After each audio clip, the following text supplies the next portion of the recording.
schools and hundreds of live and archived broadcasts at www.msasports.net. Anytime, anywhere, always there. We are the MSA Sports Network.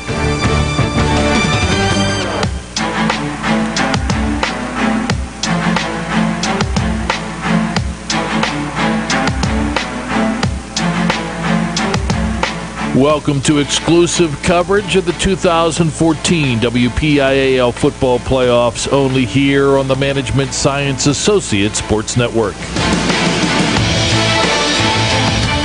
This evening in the East Suburban Sports Medicine Center Game of the Week, sponsored by Monticello's Italian Restaurant.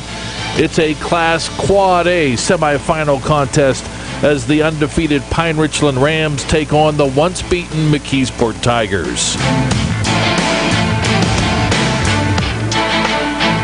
The Highway to Hines and Final Four Friday at MSAsports.net is sponsored in part by the East Suburban Sports Medicine Center, by Monticello's Italian Restaurant, by First Commonwealth Bank, by S-Mark, by People's Gas, by Carlow University, by Progress, by McDonald's, by UPMC Sports Medicine, and by Management Science Associates. Now let's head out to North Allegheny High School and join Lanny Frattare and Bob Orkwis for all the action.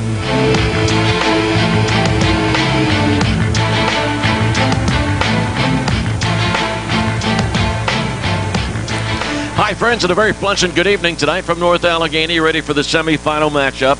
Pine-Richland 11-0, having advanced to the semifinal game by defeating Connellsville and Altoona.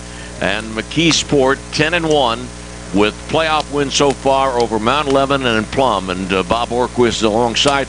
Bob, the story tonight, one of the stories, the conflicting offensive styles of these two teams. It's the flex bone for George Smith and the McKeesport Tigers, and everyone knows it. They like to run the football, and that's what they do. They play good defense. They keep it on the ground. They've only attempted 29 passes through their 11 games so far. They have not completed a pass in the playoffs, but 2 victories by 35-10 over Mount Lebanon, 20-5 over the Plum Mustangs, and they run the football. Khalid Hudson is their main ground gainer, 1,616 yards. He has scored 24 of his 26 touchdowns on the ground. On the other side, it is the high-tech, smoothly run offense that Eric Kasparovitz in his second year throws out there. Ben DiNucci has done a great job, over 6,000 career yards, just over 3,000 yards, the 5th passer in WPIAL history to do it. Mike Murhut is top receiver. DeAndre Gaston as well is another good receiver. And it is the West Coast type style offense. And they have a pretty good running back as well with Connor Slomka. He set the school record for touchdowns in the season this year with 27. He has over 1,000 yards for the 3rd straight season. 48.5 points a game that Pine-Richland averages. McKeesport's defense allows just 9.1. The Tigers in their 11 games have put up 32.3 points. The Pine-Richland defense kind of underrated, but pretty good, 13.6 points a game. But they know coming in, the Rams defense, they know they have to gear up to stop the run. They're not going to see the ball in the air. Totally opposite on the other side. McKeesport expects the ball in the air, and they're going to have to be aware of that and maybe try to get a sack or 2 and an interception against Ben DiNucci. He has just 3 of those on the season. Bob, you and I we have broadcast 2 Pine-Richland games previously this year. The overtime win over North Allegheny here at North Allegheny, and then the impressive win over Central Catholic at Highmark. And we talked to Connor Slomka after that game, and he talked about his decision to not play lacrosse at Ohio State, to go to West Point. And on the other side, you and I saw McKeesport 2 weeks ago against Mount Lebanon. When we saw the Mount Lebanon McKeesport game, initially the starting quarterback was Tywan Smith, but we've been told by George Smith he'll have Timon Sutton at quarterback tonight. Well, we have some reports that in last week's game against Plum, that Smith got hurt. He's suffered potentially a bruised pectoral muscle, and then Timar Sutton came in and he ran for 155 yards and 2 touchdowns in that victory. So they expect to keep that. George Smith said that he simplified the offense against Plum in the second half when Sutton came in at quarterback. He said, we ran 5 plays. I only felt comfortable running those 5 plays. Obviously, it worked. Sutton with 155 and 2 touchdowns. First time since 2008 that McKeesport has been in the semifinals. They haven't been to the championship since 2005. Pine-Richland, their best season ever in Quad A this year, no doubt about it. They hadn't been higher than really 4th place until this season. Their last championships appearance, 2003, where they were in Class AAA. What a great place to be on a Friday night at a high school football game. McKeesport and Pine-Richland in the semifinals. The winner will play either Central Catholic or Penn Trafford next Friday at Heinz Field. We'll be back with the start of the game in a moment here on the MSA Sports Network. East Suburban Sports Medicine, the proven leader in physical therapy. We'll help you get back into the game. Feel better, play better, live better. When your doctor suggests physical therapy, be a healthy consumer and ask for us by name. Experts in caring for high school athletes. East Suburban Sports Medicine. Take it from me, Bill Hillgrove. In physical therapy. We'll help you get back into the game. Feel better, play better, live better. When your doctor suggests physical therapy, be a healthy consumer and ask for us by name. Experts in caring for high school athletes. East Suburban Sports Medicine. Take it from me, Bill Hillgrove. It's the best care, hands down. You're eligible for LIHEAP by calling 1-866-827-1281 or visit peoples-gas.com/LIHEAP. The history books are filled with the names of great athletes and great teams from Western Pennsylvania. They share stories of great victories and stunning defeats, but they all have one thing in common. They know the championship season is the time to be first. First Commonwealth Bank, proud sponsor of the WPIAL and the best high school athletes in Western Pennsylvania. First Commonwealth, time to be first. The team at S-Mark takes great pride in the company they've built and their growing presence in Pittsburgh. Strong values, steadfast dedication, and unwavering commitment extends well beyond the walls of S-Mark facilities into virtually every facet of our local communities. From ongoing support for critical health and human services for families and children to youth sports and recreation programs. It's the many faces of S-Mark that touch lives, instill hope, and provide opportunities to enhance and enrich the world around us. S-Mark is proud to extend its support of local communities through its sports sponsorship with the MSA Sports Network.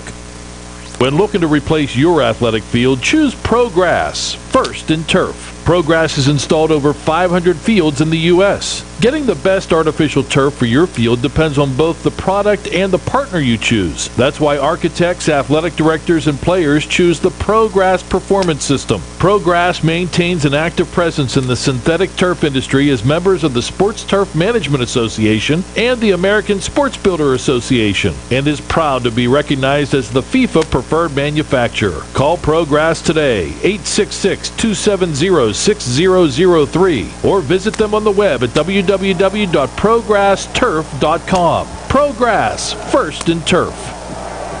Here we go. Khalid Shork with a kick from McKeesport to Gaston at the 8-yard line, center of the field.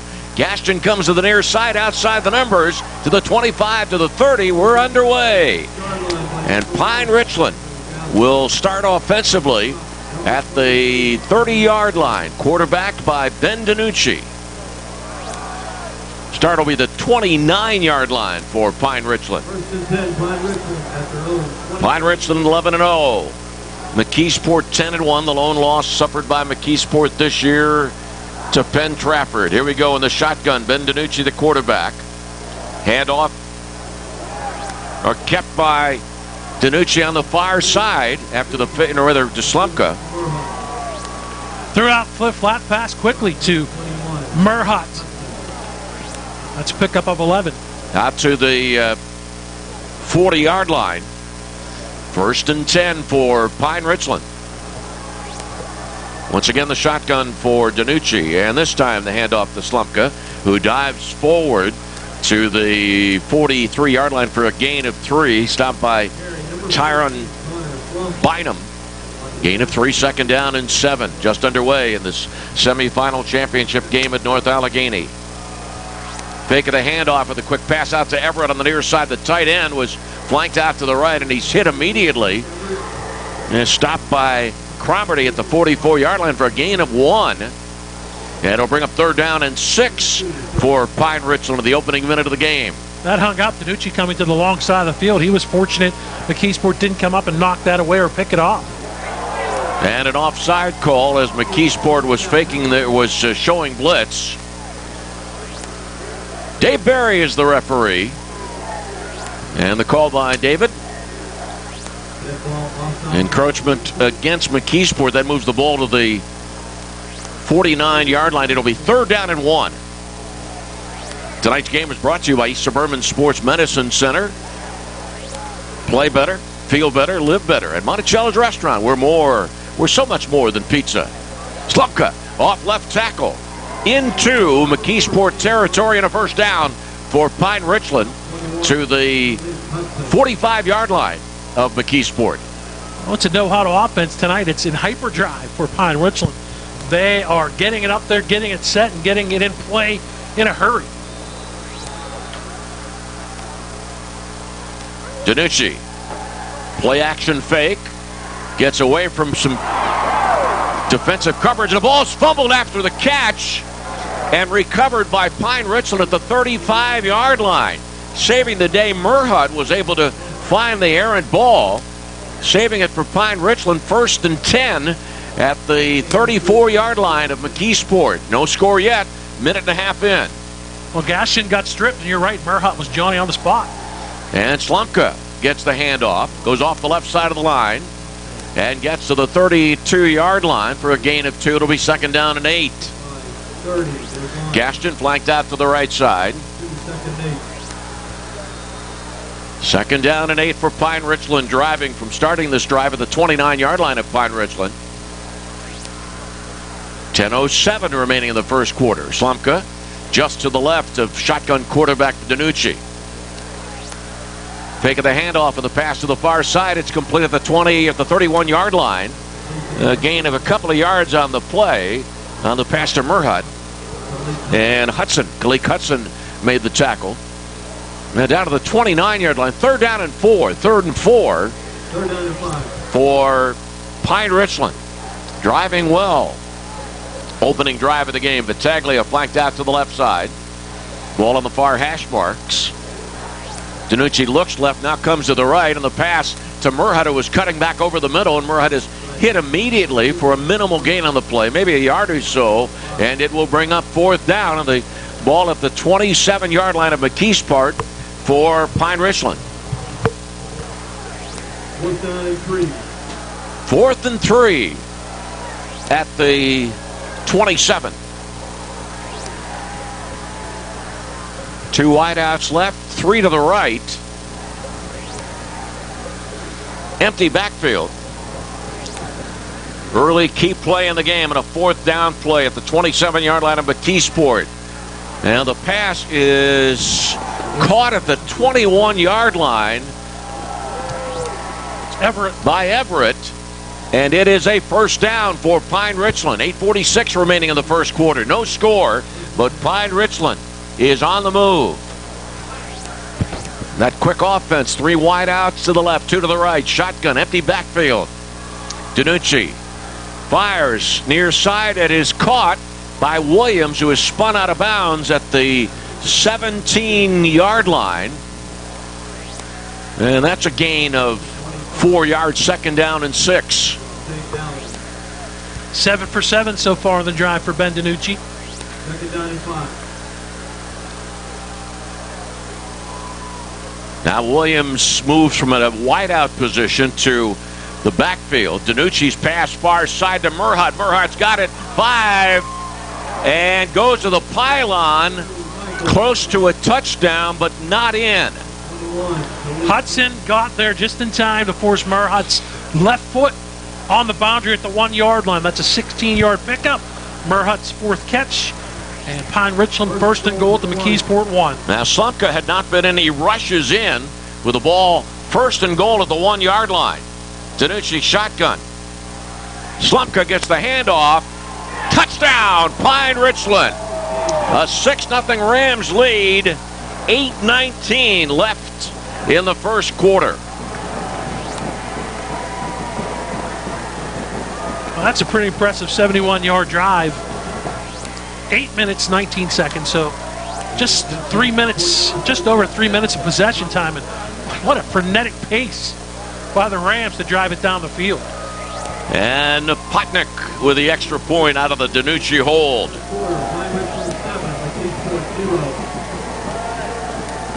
We have played 3 minutes and 41 seconds. And it is Pine-Richland 7, McKeesport nothing. Slomka, by the way, 28 touchdowns, now adding to his school record. And he has just been tremendous down the stretch for the Pine-Richland Rams. He has scored 3 touchdowns. 3 games with 3 touchdowns. Last week, 4 touchdowns, and now the first touchdown of this contest. 4 carries on the drive for Connor Slomka for 12 yards in the score. And the Pine-Richland Rams have jumped out on top 7-0. Eric Kasparovich, great All-American quarterback at North Hills, then linebacker at Pitt. Second year as the head coach of Pine-Richland. And his Rams have a 7-0 lead. Jake Gill will be kicking off from the 40-yard line, and McKeesport will move from right to left in this first quarter. Cromartie is back with Hudson. Here's the kick. Hudson far side at the 5, outside the numbers, out to the 20-yard line. And so McKeesport will start at its 21-yard line.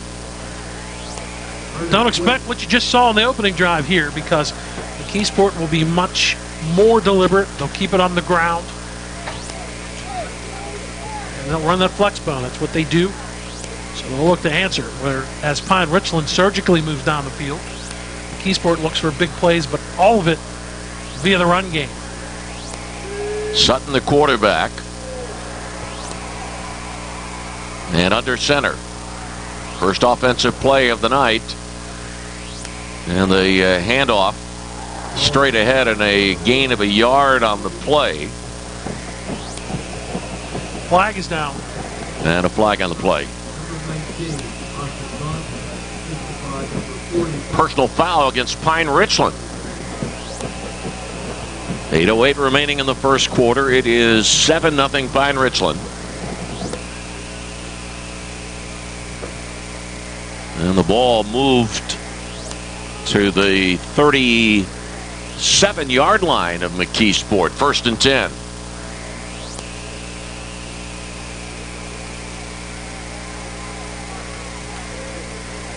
Webb flanked out to the left side. Wingback left is Hudson. Zeller's the fullback. In motion, Hudson. Option read, keeping it is Sutton, and he is brought down for a loss. And brought down by Ben Zoller, and loss of maybe a half a yard on the play, maybe a gain of a half a yard. The officials mark it at the 38-yard line. 2nd down and 9, and a timeout called by McKeesport. 7-0 Pine-Richland leads. 7:41 left in the first quarter here on the MSA Sports Network.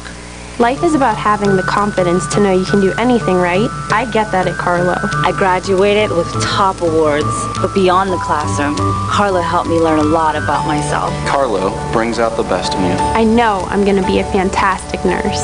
I know whatever I come across, I'll be prepared. I can't think of a better place to start the rest of my life, because at Carlo, I know I matter. I matter. I matter. Enroll at Carlo University. Visit carlo.edu. And this game and the broadcast rights of this game are the sole and exclusive property of the WPIAL and the MSA Sports Network. Any broadcast of this game is intended exclusively for the benefit of the listening audience. Any use, rebroadcast, or distribution of this broadcast without the express written consent of the WPIAL and the MSA Sports Network is strictly prohibited. Set for the 2nd down and 9 for McKeesport at the 37-yard line. Sutton under center. He has Zellers as his fullback. In motion is Hudson, and a whistle stops the play. It's going to cost McKeesport 5. A little motion. Procedure call against McKeesport. They've been flagged twice in this game for 10 yards. Pine-Richland picked up their only penalty on the opening play of this drive, the personal foul call. Ball at the 33-yard line of McKeesport. 7-0 Pine-Richland leads. Second down and 14 for the Tigers, hoping to win at the home of the North Allegheny Tigers. Smith and Webb flanked out to the left side. Sutton on the second down and 14 play. Keeps it. Tries to go around right-handed. He does. He gains some yardage and gets the first down near midfield. Got out to the 49-yard line. A good run by Timon Sutton. First and 10 McKeesport. 7.5 minutes remaining in the first quarter. Burnham brings him down, but Taiwan Sutton doing a nice job. Fakes the handoff to Zellers, and then Zellers hits the hole to the right as extensively another blocker. So he just goes right up on his backside, follows him through the hole, uses his speed and his shiftiness, makes one move, picks up the second first down for McKeesport at their own 49. Zellers, the fullback, the wingback's right. Hudson in motion now. Handoff to Cromartie. Cromartie off the right side. He gets gets considerable yardage to almost the Pine-Richland 40-yard line, and another McKeesport first down. Zach Limeron made the stop for Pine-Richland. The Rams leading 7-0 on a 1-yard touchdown run by Connor Slumka. 3 minutes and 41 seconds into the game. First and 10 McKeesport. Semifinal Quad H game. The winner to play either Central Catholic or Penn Trafford. Ball on the far hash mark of the 40-yard line of Pine-Richland. Sutton keeps it after a fake of the handoff to Zellers. Sutton goes off the right side and picks up 2 to the 38-yard line, stopped by Zoller, Ben Zoller. Second down and 8 for the Tigers. We've seen Webb as a wideout, also Taiwan Smith, who started the game at quarterback against Mount Lebanon 2 weeks ago. Tight end is Justice Smith. Here's the second down and 8 play for McKeesport. Red, white, and blue Tigers. Hudson, the wingback to the left. In motion, Cromartie. And a whistle at the play and an offside or a procedure call. Dave Berry, the referee. Mark Miserak, the umpire. Paul Coble is one of the officials, along with Dave Wall, Mark Grossman, and Ryan Novosel. Call against McKeesport. We're going to see a counter on that play before the motion. The man in motion, the wingback, kind of turned towards the line of scrimmage before the ball was snapped. But we were going to see Hudson get the cross counter from left to right, but it went by the wayside. Hudson, the leading rusher. That would have been his first official touch in this contest. At the Pine-Richland 43-yard line, second down and 13 for McKeesport, trailing 7-0. 5:40 remaining in the first quarter. Webb out to the left along with Smith. Kalik Hudson is wingback left. In motion, Cromartie. He gets the pitch. It's a low pitch. The ball is on the ground, and a scramble for the loose ball back at the McKeesport 45-yard line. Pine-Richland has it. Cromartie never got a good pitch from Sutton. Pine-Richland recovers, and the Rams have the ball. Their second possession of the game. Their second drive starts at the McKeesport 45-yard line. Just a bad pitch. Really nothing Cromartie could do. Sutton, actually Cromartie went back and kind of slid on the ball, and it kind of overslid. It kind of rolled back out underneath his belly, and the Rams are on it at the McKeesport 45. Taking the handoff to Slumka. Danucci ready to fire long near side for Gaston, and it's caught at the 9-yard line, and Gaston is brought down at the 5. A 40-yard pass from DiNucci to Gaston. 5:10 left in the first quarter. 7-0. Pine-Richland leads, and they're at the door once again. No letting up on this offense. Quickly, DiNucci gets his team formated. Here's the pass to the corner for Gaston. Incomplete. Gaston reaching for the ball. Incomplete. May have made the catch, but didn't stay in bounds. If that was the call, maybe didn't grab it. I believe that is the call. I think he got up with the right hand, but pretty good coverage. Just a man-to-man situation on the near side by Karik Sales. He was right there. Gaston went up with the right hand, but I believe came down out of bounds. Second and goal at the 5-yard line for Pine-Richland. Slumka has a big corridor, and he drives in. Slumka, 2 touchdowns in this first quarter. This one of 5 yards, and it is 13-0 Pine-Richland. 4:58 remaining in the first quarter. Well, you said it, big corridor, great blocking. The field is spread with these wideouts all over the place. And Slumka just had a huge lane, untouched for 5. He's got 29 scores on the year, and Apotnik is good. And the Rams, 14-0 lead.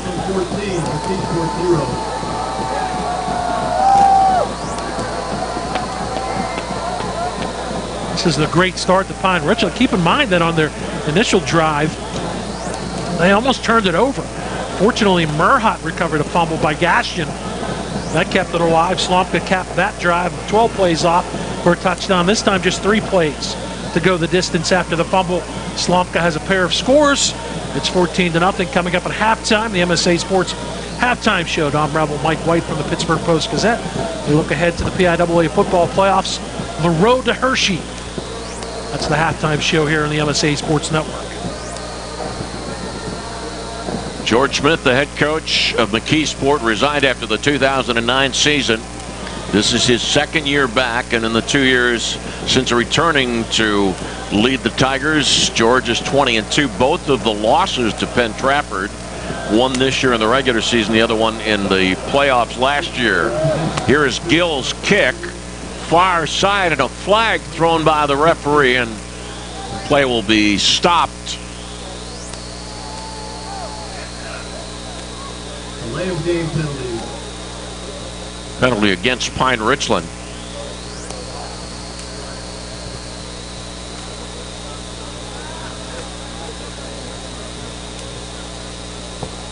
Move it back to the 35-yard line. 14-0 Pine-Richland leads.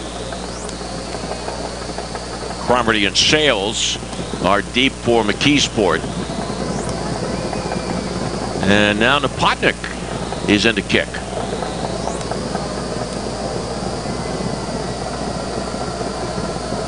Short kick. Near side numbers. Taken at the 30-yard line. Out to the 35. Far side now. Cutting across the field. Out to the 45-yard line. With Allen getting that short kick, and good field position for McKeesport. Its second drive of the night. They moved the ball too. A couple of motion procedure penalties.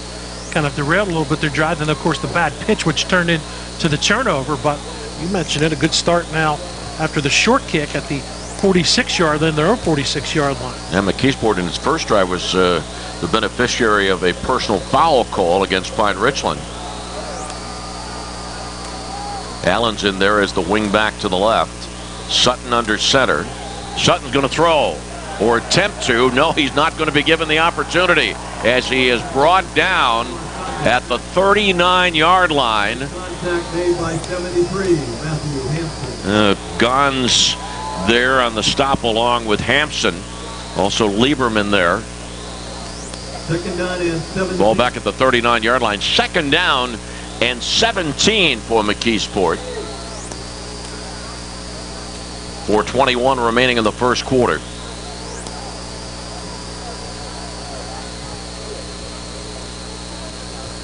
Ten seconds on the play clock. Hudson wing back left. Zellers the fullback. Allen is wing right. Sutton under center. And the handoff to Zellers, the sophomore, who gains 2 yards to the 41-yard line. It brings up third down and 15 for McKeesport, trailing 14-0. They have 2.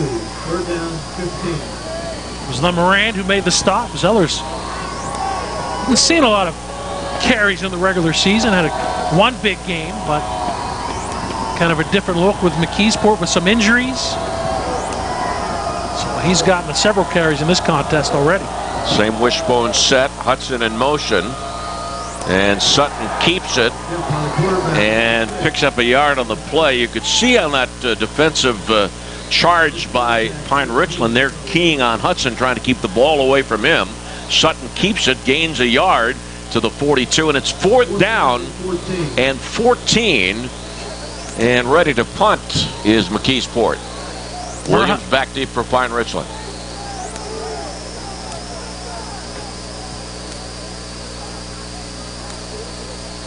Smith, the punter, from his own 33. Ball hits at the 30-yard line, taken by Williams at the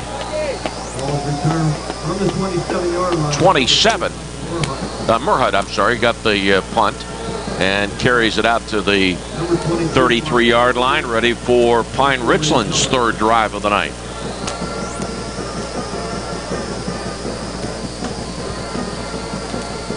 $14-0. Pine-Richland leads. Connor Slumpka, 2 touchdown runs, one of 1 yard, the other of 5. 9 of 10 first quarter for Ben DiNucci, 93 yards. Slumpka has the 2 scores for the Rams. Gaston and Murhut. Williams flanked out to the right side. Slumpka slot left. Now in motion from left to right and moves it back into the backfield to the left of DiNucci. DiNucci's pass over the middle to Everett. Everett's at the 50-yard line. Into McKeesport territory and stopped at the 45. 1st and 10, Pine-Richland. That time DiNucci went to his tight end Everett. That's 3 catches for Everett. Everett listed as a tight end, though we'll see him a lot of times as a wideout, as he is currently in the slot to the left. And I'm pretty sure he hasn't really lined up a tight end maybe the entire year. Here's a pass to Murhut, and it's bounced to this near side, incomplete. How about that? Stop the presses. DiNucci's throwing an incomplete pass. That? A misfire for Ben DiNucci. We rarely see that. Came in to the game 72% completion percentage, and he threw one short to Murhut. 2:26 remaining in the first quarter. 14-0 Pine-Richland. 2nd down and 10 at the McKeesport 45-yard line. Connor Slumpka from a slot position moves to the right of DiNucci. Handoff. Slumpka gets it. He's able to avoid the first tackler and picks up yardage to the 43-yard line of McKeesport. A gain of 2. It is 3rd down and 8. Slumpka comes out. Williams goes in. So it'll be the empty backfield with 3 wideouts to the wide side of the field, which is this near side, as Pine-Richland moves from left to right. 2 minutes remaining in the first quarter. Benjamin DiNucci on a 3rd down. And a flag. Looked like Williams might have jumped early for Pine-Richland.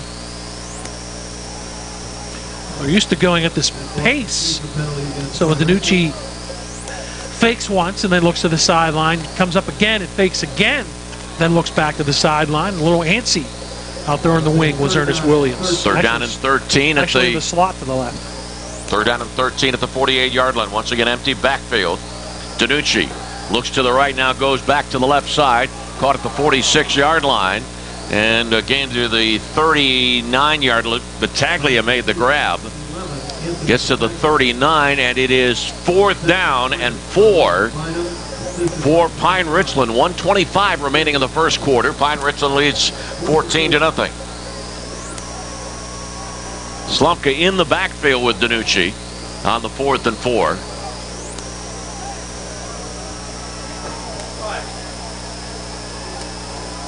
Here's a quick kick from the 45 in McKeesport. Ball hits at the 13 and is downed at the 6.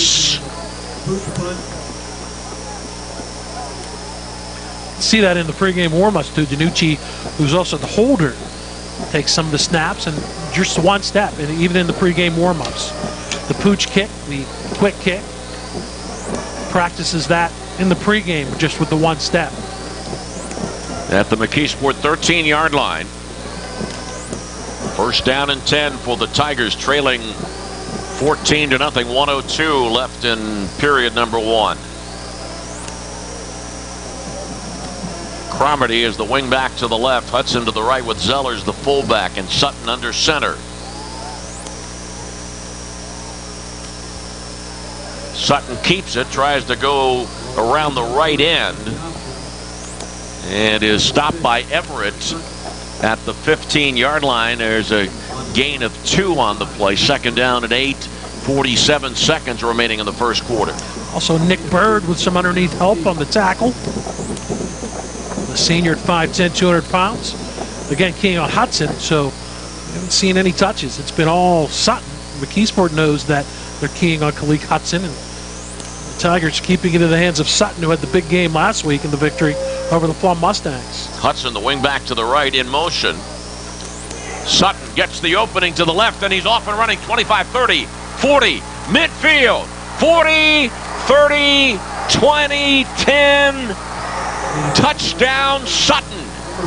85 yards on a second down and 8. And McKeesport scores with 9 seconds remaining in the first quarter. That's all speed. First of all, great blocking. They fake the handoff, and Tymar Sutton comes to the left.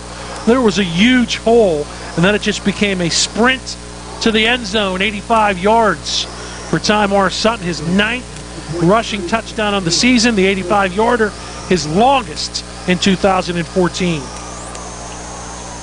The extra point attempt. Khalib Shork. And the kick is good.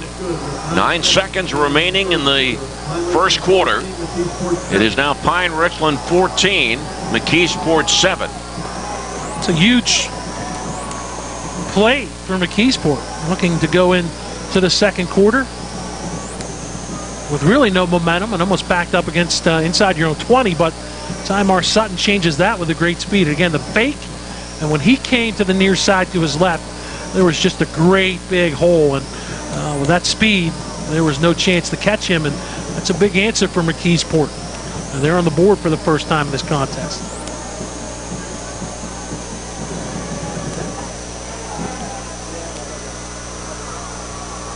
Williams and Gaston are going back deep for Pine-Richland. 89 yards for Sutton after that touchdown on 9 carries. A touchdown run of 85 yards.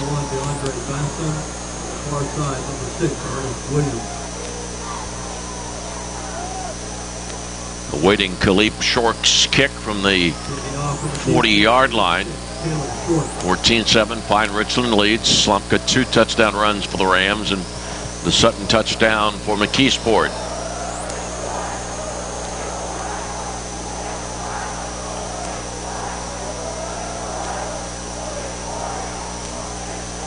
And the run-up.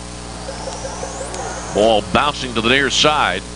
Picked up by Gaston at the 15-yard line.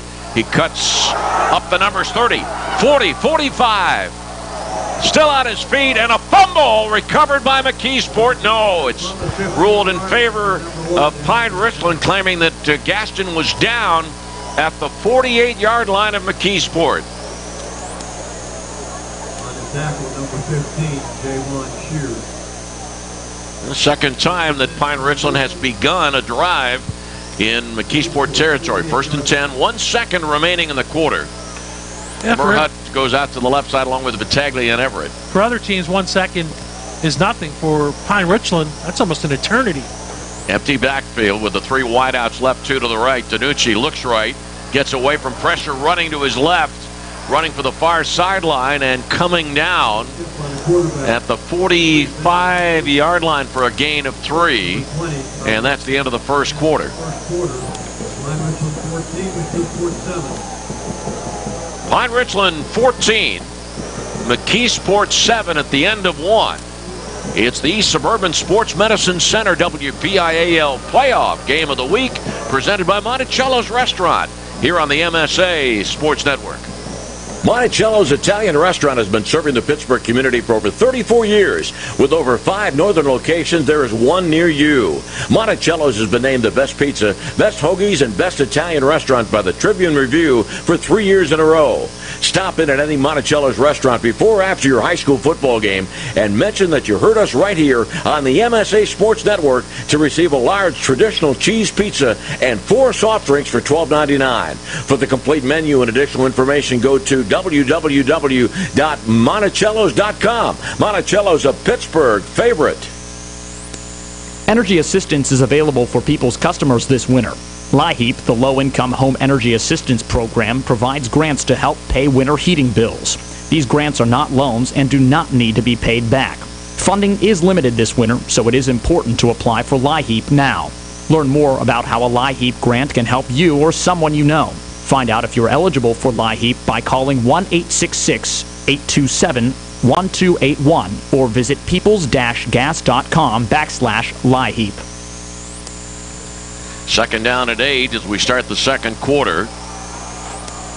Pine-Richland has the ball at the McKeesport 46-yard line.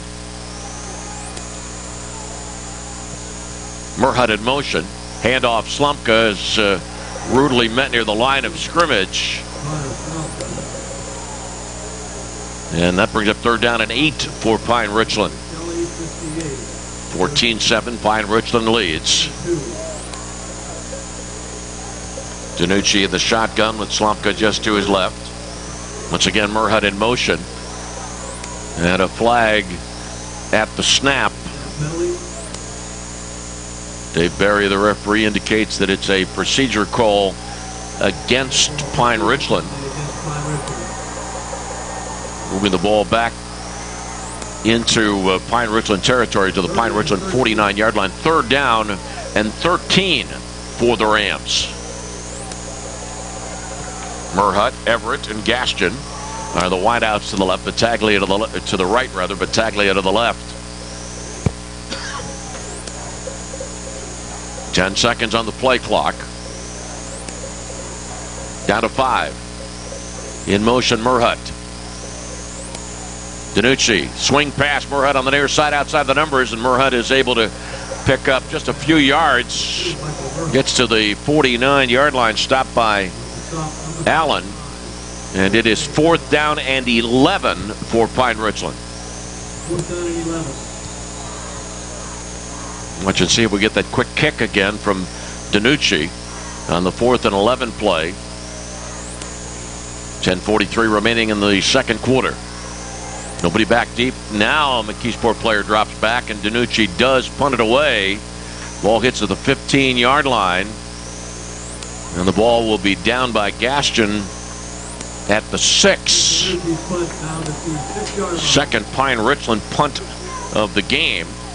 If you're a McKeesport, you're happy it's at the 6. Their last drive started at the 6. And then on the second play from scrimmage, Sutton 185 yards for their first touchdown. So McKeesport would love to duplicate that.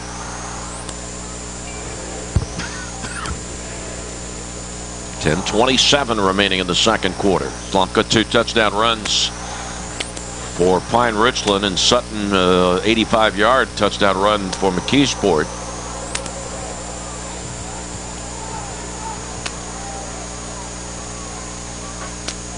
Sutton fakes the handoff, keeps it. Everett is the first to hit him, and Sutton gets to the 10-yard line for a gain of 4 and bring up second down and 6.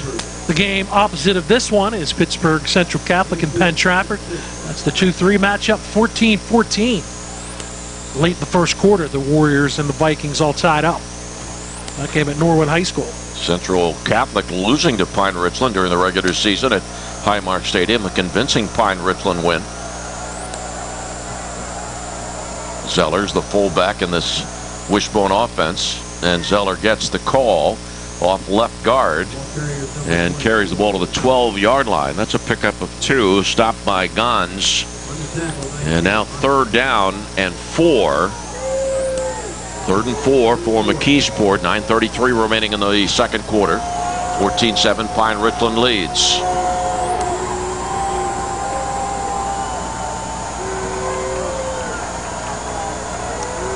Zellers goes out.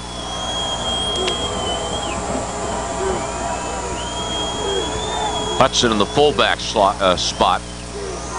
Sutton keeps it after faking the handoff.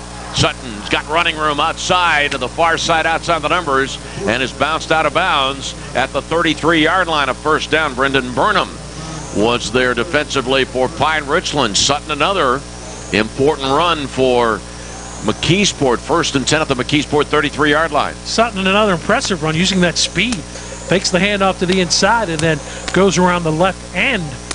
And that was another foot race. This time Burnham was able to draw the angle and force him out of bounds, but impressive again for Tymar Sutton. 9:05 left in the second quarter. 10 seconds on the play clock as Sutton just now gets to the huddle.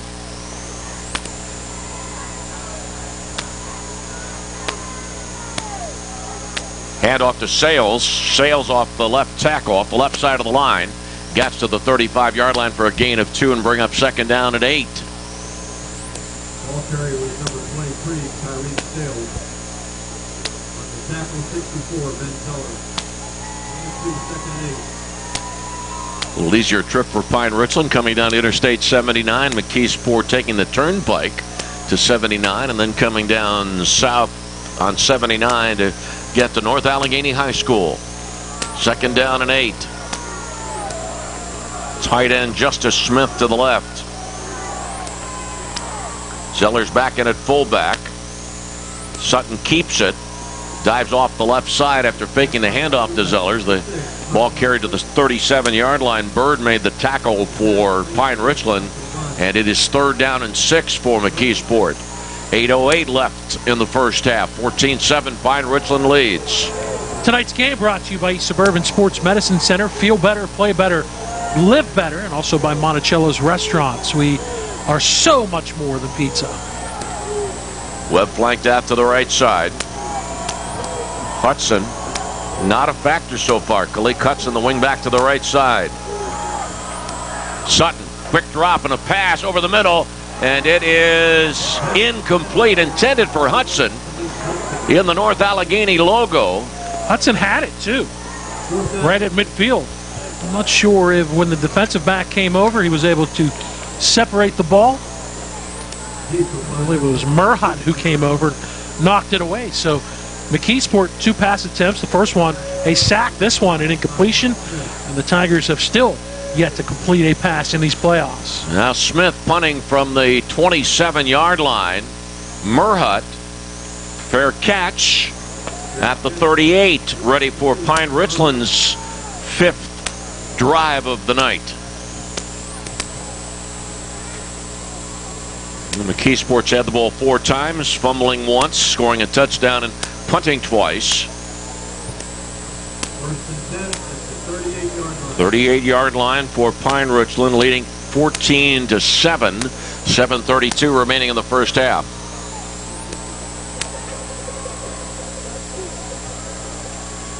Wide side of the field is to the left as Pine-Richland moves from right to left. Danucci, a dump pass over the middle. Murhat is hit hard at the 40-yard line. He was hit hard by Tyron Bynum. That's a gain of 2 on the play. 2nd down and 8 for the Rams. Danucci faking right, quickly comes back to the left. He needs to be careful because Murhat was in traffic, which not only made it a little dangerous, but also resulted in Murhat taking the big hit. Now Battaglia in motion, and the quick swing pass to Battaglia, far side outside the numbers, and Battaglia is brought down at the 41-yard line. That's gained just 1, and it brings up a 3rd down and 7 for Pine-Richland. Slumka goes out. 3rd down, 7. Williams in. 3rd and 7 at the 41-yard line of Pine-Richland. Empty backfield.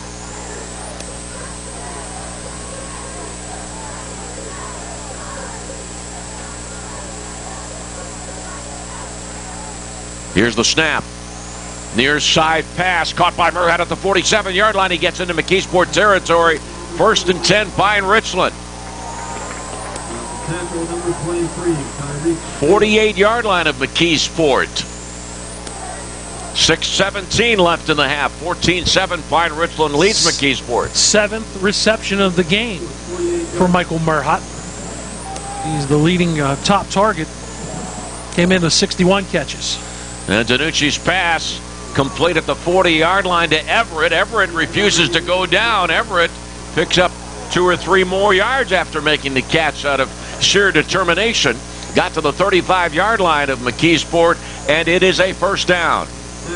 Well, 1-2. Hudson was all over him, and it's a good 3 yards after the catch and the contact for Luke Everett. McKeesport takes a timeout. 6 minutes remaining in the second quarter.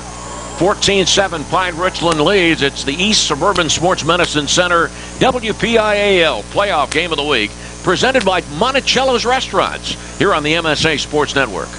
The history books are filled with the names of great athletes and great teams from Western Pennsylvania.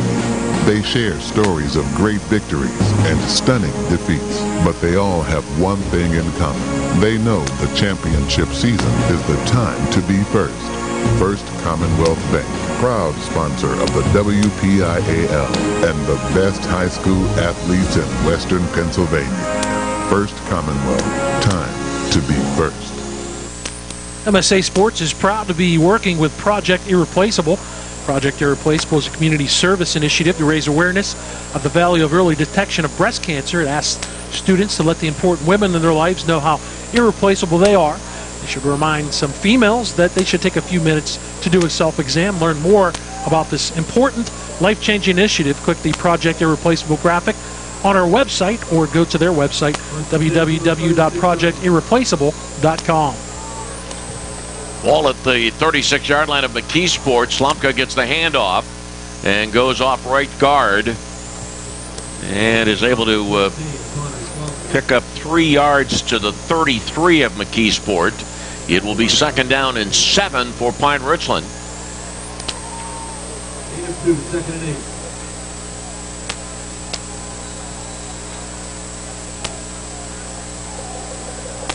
And Murhut in a wing position currently. Slumka just to the right of the shotgun quarterback Danucci. Danucci with a shuffle pass to Murhut up the middle to the 25. 20 cuts to the near side towards the hash marks, and in between the hash marks and the numbers, Murhut gets the ball to the 18. Started at the wingback position.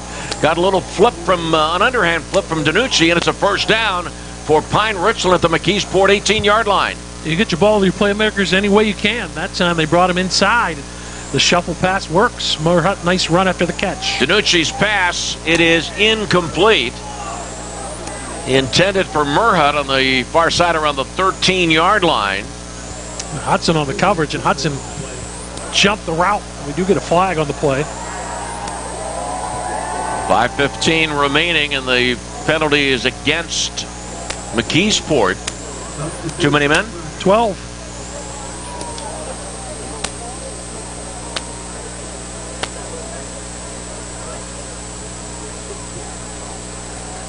And that moves the ball to the McKeesport 13-yard line. Pine-Richland 7, Pine-Richland 14, McKeesport 7. First down and 5 at the 13.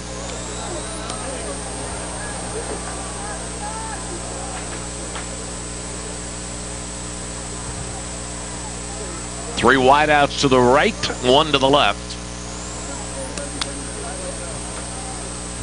10 seconds on the play clock. First and 5. Pass for the end zone. Touchdown to Everett. 13-yard touchdown pass from Danucci to Everett. And it is 20-7 Pine-Richland, 5:10 remaining in the first half.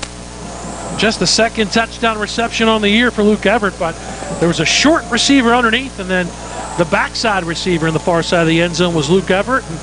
Danucci lofting it perfect for Ben Danucci. Touchdown pass number 34 in 2014.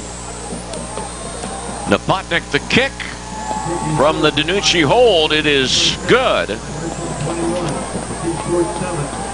Pine-Richland 21, McKeesport 7. 5:10 left in the first half. Mentioned the game opposite this one, 14-14 between Penn Trafford and Pittsburgh Central Catholic. West Allegheny is leading Thomas Jefferson 20-0. Cardinal War North Catholic Gavin Worth tied at 7. South Fayette with a 14-0 lead over Seton LaSalle. Neshannock leads Clairton 14-12. Central Valley, the number 1 seed in AAA, 21-0 over Ringgold. And Aliquippa and Washington. That's an 8-6 score. We have some updates on that. Actually, Wash High has jumped back on top of Aliquippa by a score of 20-16. Cromartie and Hudson getting ready to go back deep for McKeesport on the Gill kickoff for Pine-Richland. Here's the run-up and the kick. Near side numbers at the 1-yard line. The ball bounces into the end zone out of the hands of Cromartie. Could be first down and 10 for McKeesport at the 20-yard line. You got some momentum of your McKeesport. You got the big touchdown run by Tymar Sutton, and then you got a couple stops. You'd like to put some offense on the board if you're the Tigers, get some more points, and go into halftime. Maybe down 21-14, but we'll see what happens. Pine-Richland's defense has been pretty good outside of the big 85-yard touchdown run by Tymar Sutton. Formation, Zellers the fullback. And now moving into an I formation with Zellers in front of Cromartie. Option to the right, and Sutton keeps it and is brought down at the 28-yard line. That's a considerable gain. 8 yards on the play. That brings up second down and 2 for McKeesport at the McKeesport 28-yard line. A kind of different look, as you mentioned. They go I, and then they go option, but they fake the option. They have the pitch man coming to the near side to the left. Sutton just keeps it, turns it up, squares the shoulders, and as you mentioned, a nice pickup of 8 on first down. Bynum in at tight end. Running backs in the game are Sales, Hudson, and Cromartie, with Hudson the fullback. Second down and 2 and a flag. It's going to cost Pine-Richland, I think, 5 as they're encroached. And that'll be a first down for McKeesport. Out to the 33-yard line of McKeesport. 21-7 Pine-Richland leads. 4:24 coming up. 4:24 remaining before halftime.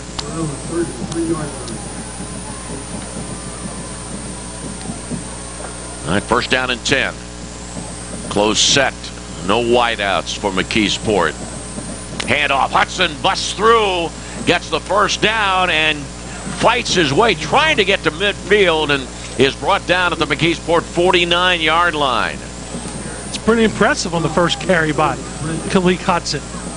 Burnham and Murhat bring him down, but fight for the extra yardage. Fortunately, as well, holding on to the ball, because those two were pawing at the football near midfield. First down and 10 at the 49-yard line. McKeesport trailing by 14. Sutton under center. Hand off. Hudson trying to go off the left side, is bounced off the line of scrimmage and is brought down at the line of scrimmage. Burnham made the stop, and there's a flag on the play. It's an illegal block below the waist. Cut block against McKeesport. 3:36 remaining in the first half. Pine-Richland leading 21-7. Slumka 2 touchdown runs, plus a touchdown pass from Danucci to Everett. McKeesport score. Sutton an 85-yard touchdown ramp.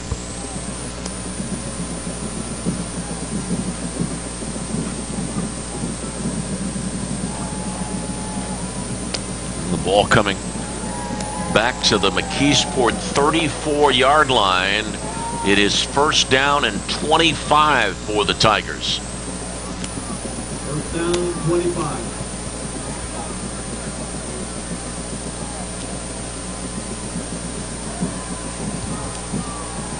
Webb wide to the right. Sutton under center. Hand off to Cromartie. Cromartie tried to find some room off the left side and did not. Maybe a yard on the play to the 35. Second down and 24. 3 minutes remaining in the first half.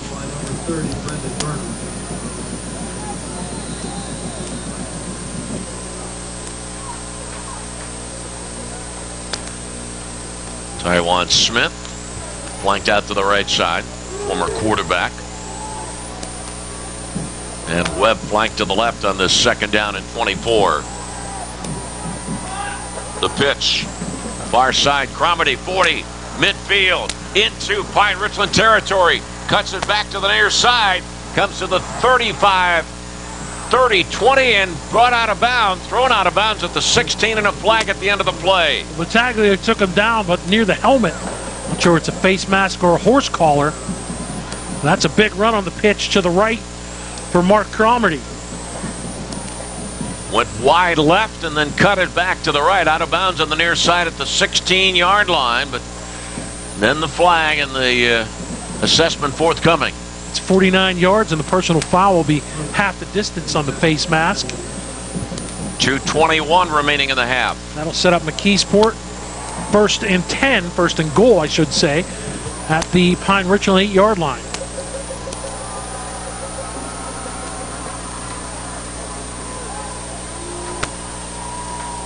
Right in behind the quarterback will be Hudson. The wingback left is Cromedy. To the right side, Sales. On the first and goal at the 8-yard line for McKeesport. Sutton under center. Hudson gets the handoff, spins off one tackler, now carries his way, fighting the ball, or fighting his way to the 5 or the 6-yard line. That's a gain of 2. Boy, tough 2 yards for Kalik Hudson. Indeed, because again, first of all, Everett got him in the backfield, and Everett was trying to strip the ball, and then Battaglia brings him down, but there was a tandem tackle there, and they were also stripping at the ball. So Hudson not only did he a good job to get close to the 5-yard line, but again doing a good job to hold on to the football. All right, now it's second and goal at the 5.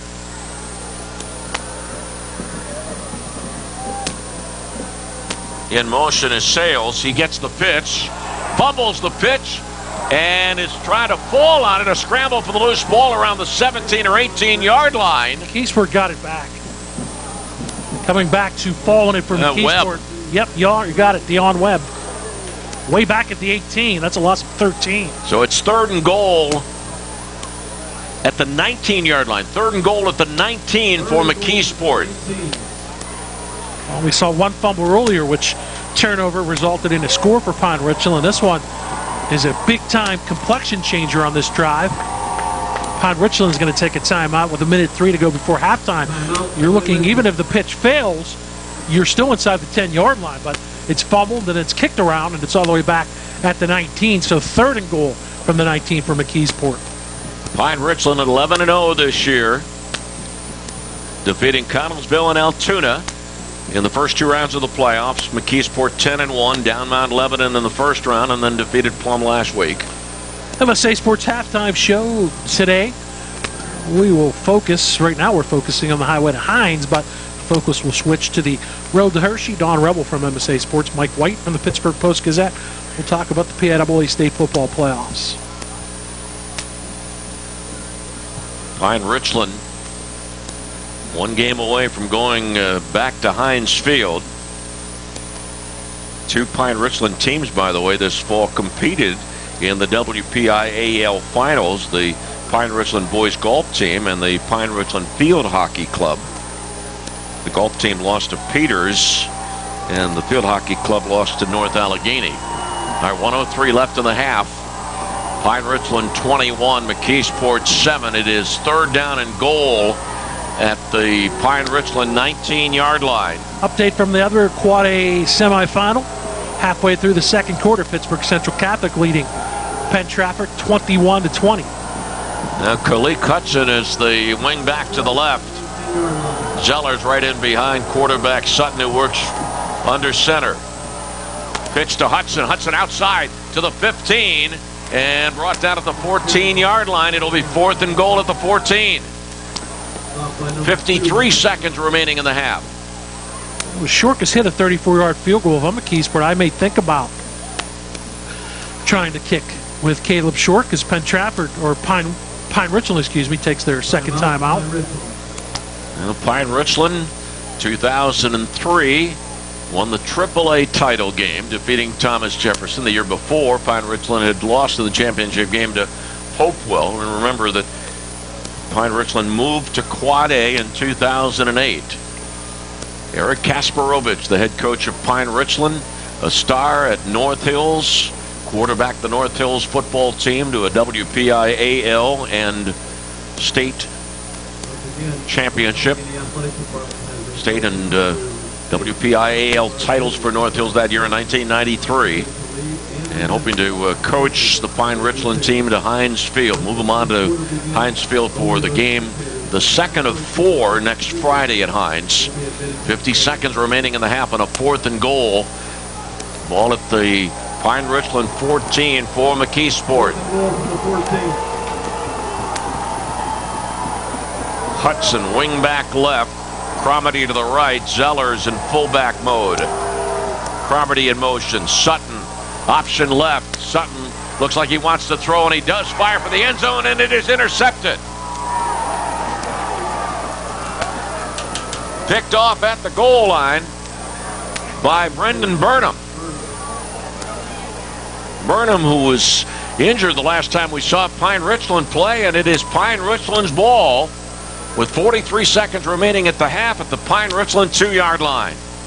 Second turnover committed by McKeesport in this game.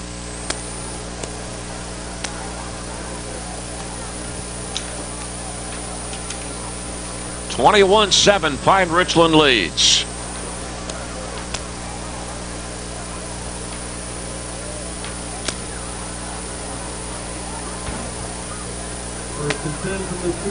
So Danucci, the shotgun quarterback, will stand in the end zone. He's got Slumpka to his right.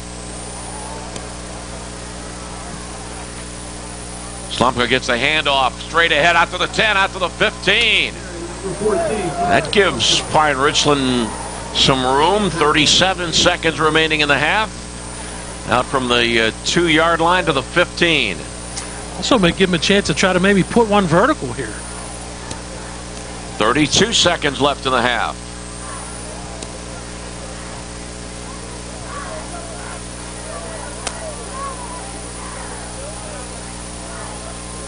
Handoff, straight ahead play. Slumpka, Connor Slumpka gets the ball to the 21-yard line. 13 seconds remaining in the half. And that will be the end of the second quarter. We're going to intermission. It is Pine-Richland 21, McKeesport 7 on the East Suburban Sports Medicine Center's WPIAL Playoff Game of the Week, presented by Monticello's Restaurants here on the MSA Sports Network.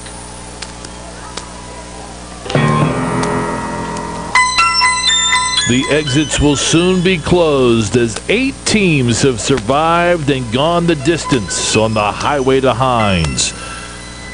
Join us for exclusive full-day coverage from Heinz Field of Championship Friday in the 2014 WPIAL football playoffs, only here on the MSA Sports Network.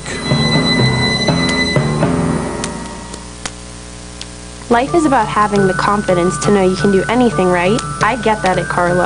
I graduated with top awards, but beyond the classroom, Carlo helped me learn a lot about myself. Carlo brings out the best in you. I know I'm going to be a fantastic nurse. I know whatever I come across, I'll be prepared.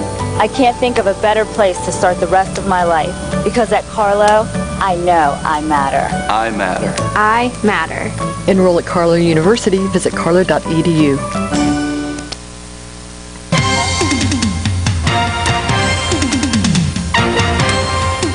MSASports.net is the place to click on every day this fall. On Mondays, we have the latest MSA Sports Top 10 football rankings. Tuesday is a look back at the biggest and best plays from the previous Scholastic football weekend with the plays of the week. We go big game hunting on Wednesday with a preview of the top 4 WPIAL football contests. I'll look into my crystal ball on Thursday with the wildly popular Chicks Picks. Also on Thursday, we preview the college football slate in the region for the upcoming weekend, then we recap those games each and every Sunday. Sunday. A complete rundown of all the games comes your way on Friday, plus plenty of broadcasts to choose from on Friday nights. On Saturday, we'll take a look at the top performances with Friday night highlights. Then on Sunday, a look back at the previous day's high school standouts with Saturday's Scholastic Stars. Anytime, anywhere, always there this fall with the MSA Sports Network at msasports.net.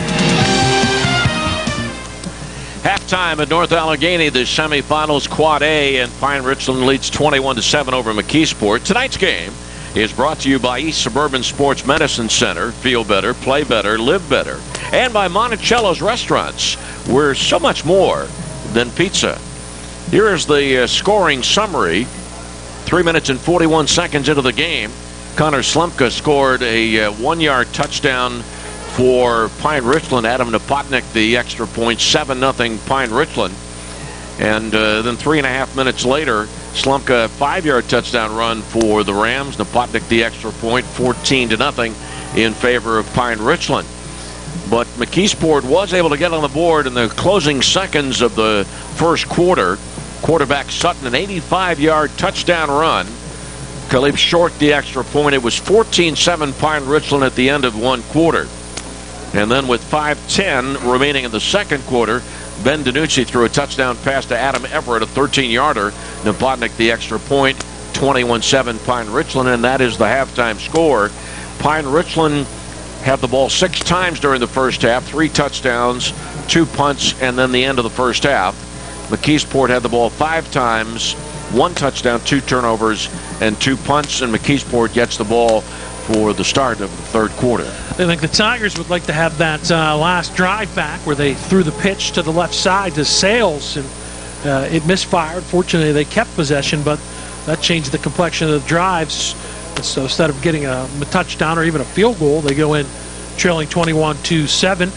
Tymar Sutton leads the way. 13 carries, 105 yards, and a touchdown for McKeesport. Cromedy has 61 yards on the ground. Hudson 3 carries for 24 yards. On the other side, Slomka has 41 yards on 10 carries with his 2 scores. And Ben DiNucci has been Ben DiNucci. 18 of 20 for 182 yards and a touchdown. He threw the 13-yarder to Luke Everett with 5:10 remaining in the second half. That was our last score of the first half, 21-17. Pine-Richland leading McKeesport at halftime. And the winner of this game to play either Central Catholic or Penn Trafford at Heinz Field next Friday afternoon. 21-7, Pine-Richland leads McKeesport. Let's check in now with Don Rebel and Mike White.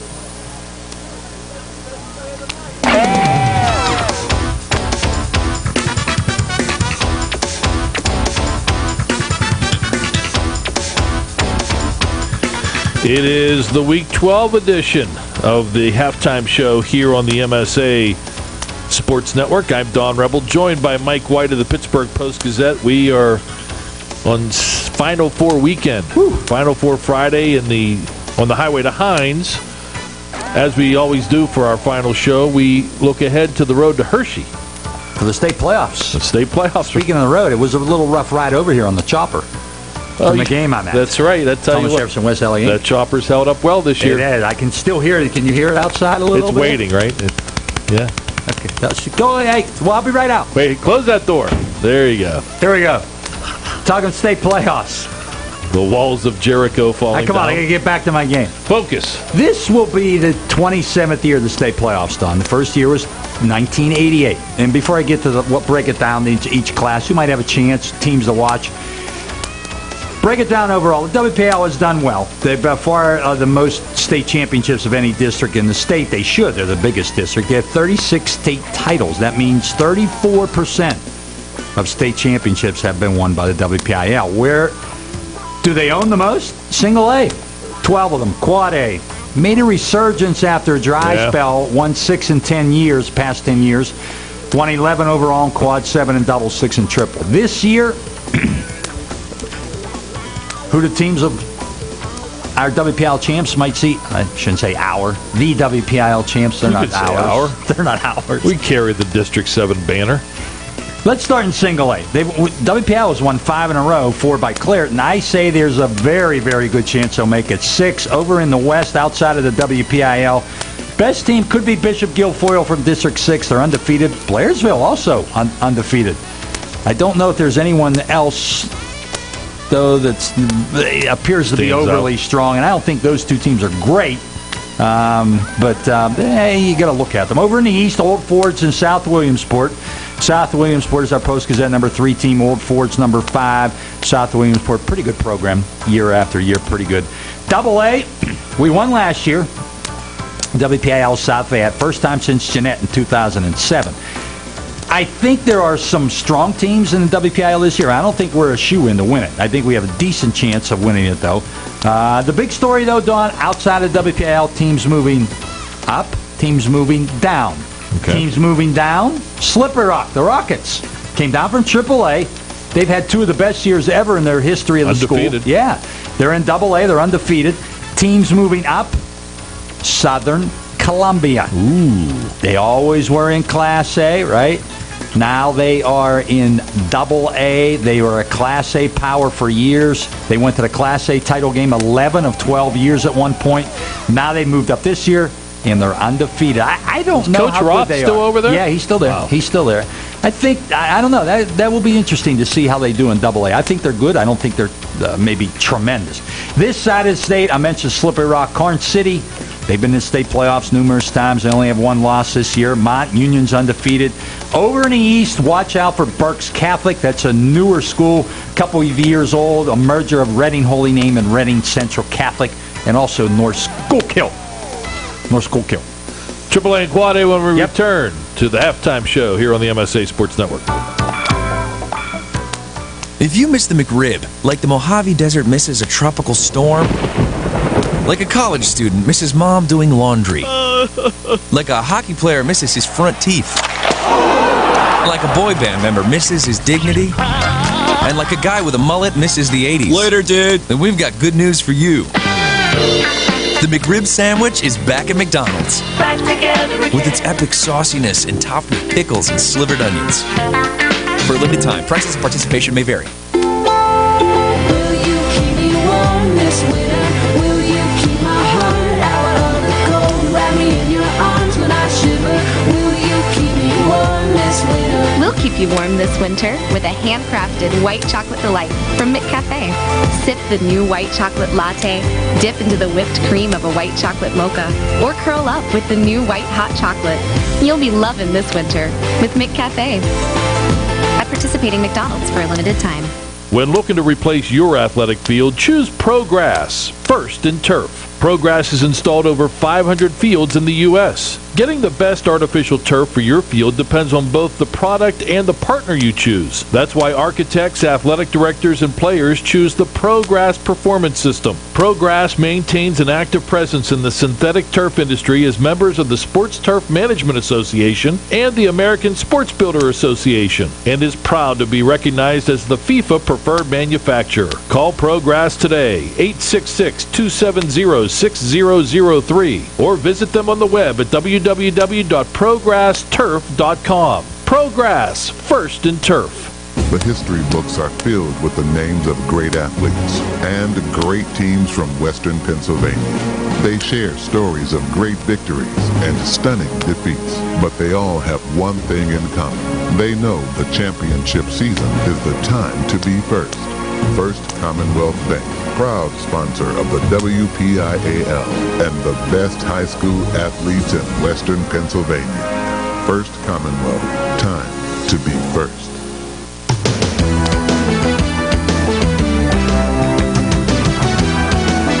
Don Rebel, Mike White halftime show continues. Final for Friday on the Highway to Hines. We're looking ahead to the road to Hershey. We went over some of the teams that the WPIAL champions may see in a couple weeks in Class A and AA, now the 2 big classifications. Well, AAA, and when you talk in the West, you have to talk about one team, Erie Cathedral Prep. They beat West Allegheny the past 2 years. I think people thought they might be a little bit down this year, Don. Not so. They crushed everyone again. Are they as good as last year or the year before that? I don't know, but they're pretty good. James Trusilla, defensive lineman, is going to Virginia. Wide receiver Charles Fessler to Northwestern. I think you'll definitely see them playing the WPIAL champ again. And the road to the finals in AAA is really hard for the WPIAL champ. Why? Not only do you have Erie Prep, but if you win that game, very likely you could run up against the District 3 champ. Could likely again be Bishop McDevitt. They've been in the Finals 3 of the last 4 years. Don, they have 5 or 6 kids that might be Division I college guys. Might have the best running back in the state in Andre Robinson, a Penn State recruit. Now, if you get by those guys, you go to the Finals, play another really good team. Very likely could be Archbishop Wood from Philadelphia. 3 straight years in the Finals, 4 of the past 6. They've won 2 championships. They have 2 Penn State recruits, linebacker Jake Cooper and offensive lineman Ryan Bates. Teams in the Philly area also to watch, Imhotep Charter, that basketball power, Great Valley and Springfield Delco, and Quad A. I think we have a good chance to get there, very good chance, the WPIAL. I don't see anyone in the western side of the state that's real good, even up in the state college area. McDowell plays Brashear this week. McDowell's 7-4. I think they're a decent team. They aren't a great team. Now, if you get to the semis, you're likely to meet a team from District 3. You might say, how good are they? Well, a couple years ago, Central Dauphin knocked off North Allegheny, a District 3 team, in the semifinals, in the state semifinals. Wilson Westlawn from District 3, they're undefeated this year. Central Dauphin, they're okay. Now, if you get to the finals, you're going to have your hands full.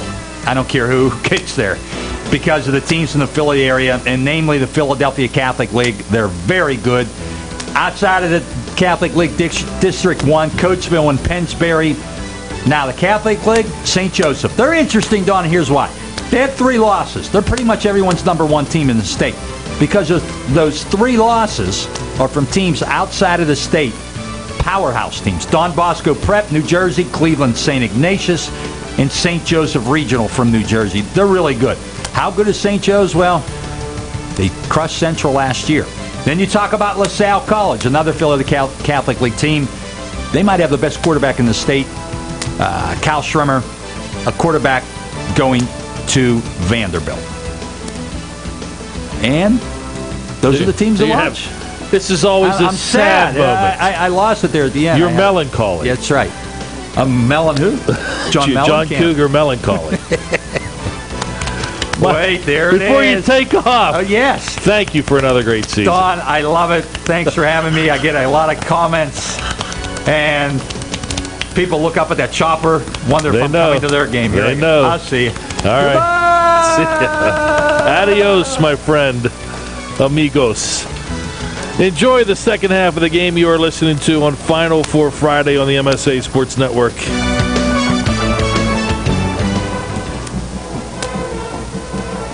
Halftime at North Allegheny High School, a semifinal Quad A game featuring Pine-Richland and McKeesport. And the halftime score, Pine-Richland 21, McKeesport 7. For the Rams, Connor Slumka 2 touchdown runs. Ben DiNucci a touchdown pass to Adam Everett. And the lone McKeesport score, Sutton, a touchdown run of 85 yards. Bob? Each month this fall, Progress will be recognizing an athlete of the month in boys and girls soccer as well as football for their play on the turf. Ben DiNucci was the October football player winner. September, actually, October's winners. Doug Altavilla of Baldwin for high school football. Jane Schleicher of Montour for girls soccer. Corey Mazzari of Borough. In boys soccer, we'll have athletes of the month for the month of November, which we'll announce next Friday at Heinz Field, the Progress Player of the Month. If you have a suggestion for who should be considered on this month's ballot, let us know. info@msasports.net. The winner of this game to play either Penn Trafford or Central Catholic in the championship game. Looks like you have something. Oh, you have scores of other games? I feel like Johnny Carson when I do that with my scores. Well, I'm honored to be your Ed McMahon. It would be vice versa, but now that you mention it, the game opposite this one is nearing halftime. It is Pittsburgh Central Catholic, the number 3 seed, leaded second-seeded Penn Trafford by a score of 35-20. That is the other Class Quad A semifinal. Class AAA, it pretty much looks like it's going to be Central Valley and West Allegheny rematching from a game earlier in the year. West Allegheny, the 3rd seed, all over Thomas Jefferson, 41-0. Central Valley all over Ringgold. Central Valley, the 1 seed, Ringgold, the number 5 seed. That game is 35-0. Some of the best games are going on. One in Class AA and 2 of them in Class Single A. In Class AA, the number 1 seed, South Fayette, they're leading the seed LaSalle Rebels by a score of 28-7. The good one going on in Class AA is the 2-3 matchup. Aliquippa, the 2 seed, Washington, the 3 seed. That is 22-20. Aliquippa in the lead in that one, and the 2 Single A semifinals have been good ones at the half. Top-seeded Cardinal World North Catholic in Avonworth, that is 14-7. Trojans in that one, and Clairton and Neshannock at the Big Mac Stadium. They're locked up in a good one. Clairton is the 2 seed, Neshannock the 3 seed. Clairton leads Neshannock 26-21. Don't forget that the MSA Sports Scoreboard Show comes your way after the game on some of our affiliates, and also right here at MSASports.net. Don Rebel and the cast of thousands. They'll have all the scores from semifinal Friday, plus results from other districts. Then Pete Blaze, Sean Myers, and Mike White are on the round table, so don't miss the WPIAL Scoreboard Show after the game, only here on the MSA Sports Network. Mike White on the round How about table? that, little treats? Oh my gosh. That's like a playoff factoid all on its own right there with Mike on the round table. In light of what Bob just told you, most appearances in a title game at Heinz Field, and Heinz Field opened in 2001. Aliquippa has been to Heinz Field 8 times previously, maybe on way to successfully navigating the highway to Heinz for a 9th time. Clairton's been there 7 times, maybe ready to make it 8 this year. Central Catholic has played at Heinz Field 5 times and is 4-1.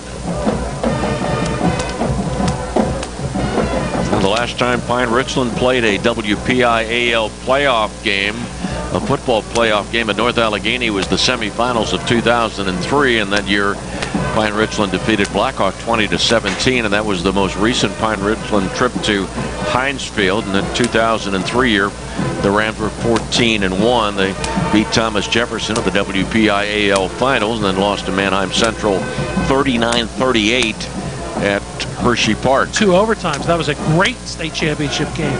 Some guy named Walker, I think, played for Pine-Richland. I'm not sure what he did after high school. You mean A.J. Burnett's buddy, Neil Walker? That's correct. The Pittsburgh kid. Maybe he's listening. If he is, we say hi to Neil Walker, following his alma mater, and hopefully he's happy. If you're a Pine-Richland fan, 24 minutes away from Heinz Field. If you're McKeesport, you'd like to make it happen in the second half. And again, I think a big game changer in that first half was that pitch that was fumbled. McKeesport was at least looking at a 3rd and goal inside the 10. The fumble made it 3rd and goal from the 19, and they ended up having interception by Brendan Burnham that ended that drive for McKeesport and secured the 14-point lead for Pine-Richland at halftime.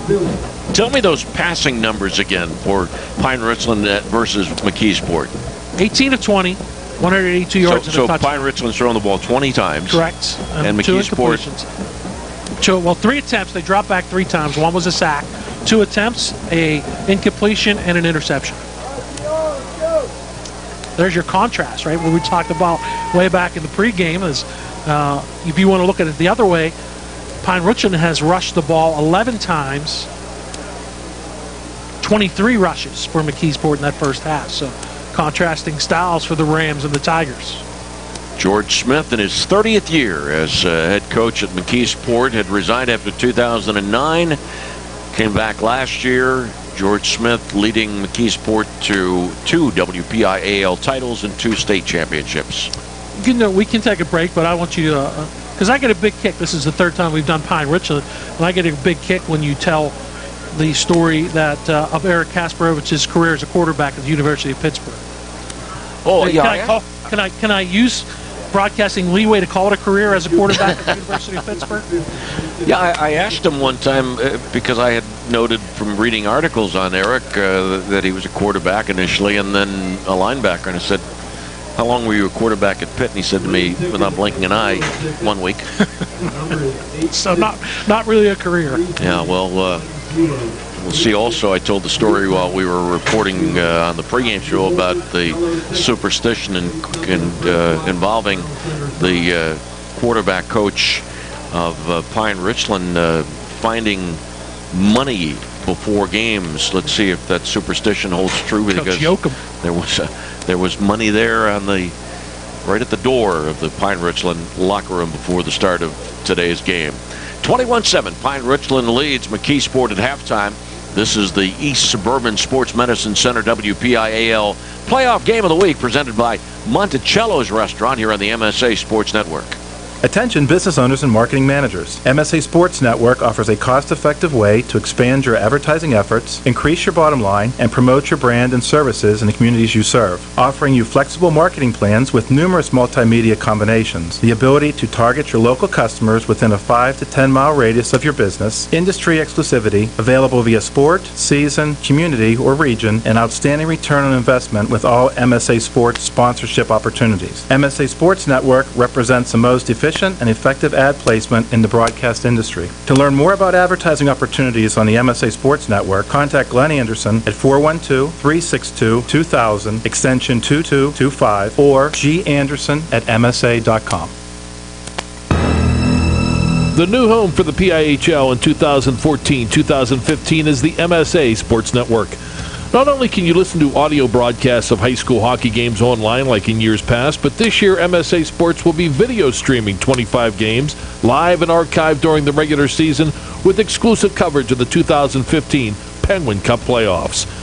Your audio and video home of the PIHL is the MSA Sports Network. McKeesport gets the ball for the start of the third quarter. 21-7, Pine-Richland leads. The Rams 11-0 this year. McKeesport 10-1. The lone loss was to Penn Trafford. Penn Trafford tonight playing Central Catholic in the other semifinal game. I want to make mention that the fourth member of our crew, we're always a three-person crew. Muffin is our backup and our support and our backbone, quietly reading a novel to the left. Scott Majeski is here. The live stream game of the week will be a tape delay game stream of the week of this one between Pine-Richland and McKeesport. You'll be able to view that on our YouTube page in a couple of days, so we'll have that broadcast up. A good way to get primed and ready for the Championship Friday festivities next Friday at Heinz Field. Tonight's game brought to you by East Suburban Sports Medicine. Feel better, play better, live better, and by Monticello's Restaurant. We're so much more than pizza, though. I want to point out that the last two times that Suzanne and I have been to North Allegheny, we took pizza home from Monticello's, and last week we tried the Chicago-style pizza. Is it good? It was excellent. So everything there is good. Here we go, the kickoff to start the third quarter. It's taken by Sales at the 8-yard line of McKeesport. Far side, outside the numbers, 30-35, and a run out of bounds at the 37-yard line off the Gill kickoff. And so McKeesport down 21-7, ready to open things up here in the third quarter from the 37-yard line. 2 turnovers in the first half, as you mentioned, the interception, which we talked about at the end of that final drive, and the other fumble was also a bad pitch that Cromartie had and then lost, and it was recovered by Pine-Richland. That led to the second of the 2 touchdown runs for Connor Slomka in the first quarter. Wingbacks, Hudson right, Cromartie left, Zellers the fullback. Quarterback is Sutton under center. And fake of the handoff. Sutton finds some running room to the right side of the line. Gets to the 40-yard line for a gain of 3. Stopped by Michael Murhut. So we see Sutton under center and Danucci for Pine-Richland in the shotgun. And an injury, a Pine-Richland player shaken up on the play. It is Matt Hapson. Second down and 7. Now, not playing for McKeesport, Jordan Payne, a wideout. So the wideouts tonight, we've seen Webb at wideout for McKeesport, and also Tywan Smith, who a couple of weeks ago when Bob and I called the game between McKeesport and Mount Lebanon, Smith was the quarterback. Sutton is the quarterback tonight with Smith as a wideout. Justice Smith, the tight end, and the running back positions occupied by Kalik Hudson and Cromartie and Sales and Allen, and Zellers the fullback. What do you got, Bob? Hampson up off the field, running out in his own power. Second down and 7 at the McKeesport 40-yard line in the opening minute of the third quarter. 21-7, Pine-Richland leads. Webb is flanked out to the left side. Here's the 2nd down and 7 play for McKeesport. Hudson in motion. Here's the pitch. Hudson far side. Turns the corner out to the 45 and gets to midfield for a first down for McKeesport. Right at the center stripe. Gaston out there. I thought potentially Murhut had drawn a bead on Hudson to the far side. Looked like someone grabbed a little bit of his jersey. That was not called. That's a 10-yard pickup for Hudson. He now has 34 yards rushing on 4 carries in this contest. On the far hash mark of the 50-yard line, Webb comes out to the right side. Same set with Zellers, the fullback. Cromartie in motion. Hand off to Hudson, and he is met in the backfield. A loss on the play, leading the charge for Pine-Richland, Jacob Good. Well, they went counter and trying to fake like they were coming to the right. They went back to the left. Hudson took the handoff on the delay the opposite way, and Good was really good. Standing up, Ben Good at 6'3", 245. Drops Khalid Hudson for a loss of 2. At the 48-yard line, 2nd down and 12. McKeesport trailing 21-7, opening minutes of the 3rd quarter. Cromartie started in motion from left to right, and the pass from Sutton down the middle to Hudson. He's got it. No, incomplete. Looked like he had it at the 35-yard line. 2nd time that they've tried that route with Hudson down the center. Incomplete, and it's 3rd down and 12. He did have it, and you know what he forgot? Forgot the football. You got to secure it before you run, and Hudson was thinking 6 on that seam route right down the middle. And after he missed the pass or didn't hold on to it, he slammed his fist on the turf. He knew it. Even if he doesn't secure it and get to the end zone, he picks up good yardage in a first down inside Pine-Richland territory. So 3rd down and 12. Hudson showing some deserved frustration after that drop. Cromartie in motion again. Here's the pitch to him. Cromartie to the right side at the near side hash mark, and he's thrown down at the 47-yard line, and it brings up a 4th down. 4th and 13 for McKeesport at the McKeesport 47. Rams have done a pretty good job of guarding the outside. The big plays they gave up, especially on the 85-yard touchdown run, was a big hole and a good job to open the lane, but it wasn't to the outside. It was to the left side by quarterback Tymar Sutton, and once he broke through the hole, he used his speed. But other than that, Pine-Richland had done a good job defending the ends. Here's the punt of the 37-yard line, partially blocked. A ball bouncing to the far side, and the ball will be downed around the 18-yard line. It was McKeesport's 3rd punt of the game. It was Riley Jordan who came through and might have gotten a piece of that. That'll set up the Rams' first possession of the 2nd half. 9:16 to go. But did take a pretty good roll for McKeesport down to the Rams' 19-yard line. Slomka 2 touchdown runs for Pine-Richland. Danucci a touchdown pass to Everett. All Slomka does is score touchdowns. Everett, Murhut, and Battaglia, the wideouts to the liberal side of the field as Pine-Richland moves from right to left. Danucci, hand off to Slumka. Slumka off right guard. Carries the ball 2 yards to the 21 for a 2nd down and 8. 21-7, Pine-Richland leads. 9:03 remaining in the 3rd quarter on a cold Friday night. Not all that windy. Once again, Slumka sets up a couple of yards to the left of the shotgun quarterback Danucci on the 2nd down and 8. Quick pass to Murhut on the near side of the 22-yard line at the numbers, and brought down at the 30, close to a first down. There's 9 catches for Mike Murhut. He's got 78 yards and moved the sticks. Another first down up to the 30-yard line for the Rams. 8:41 remaining in the 3rd quarter. 3 wideouts right, 1 to the left. Danucci, pass to the far side, and Murhut, after he got the ball, he cut back towards the center of the field and is brought down, gained a yard on the play. It was on this field earlier this year that Pine-Richland defeated North Allegheny in overtime on a touchdown pass from Danucci to Murhut. 2nd down and 9 at the Pine-Richland 31-yard line. Slumka wide open up the middle, 40, midfield, 40, 35, cuts to the near side of the numbers, 25, 20, 15, 10, moves away from a tackler and scores. A 69-yard touchdown run for Connor Slumka, his 3rd touchdown of the game. Pine-Richland 27, McKeesport 7. Did I mention all this kid does is score touchdowns? Let me mention something else.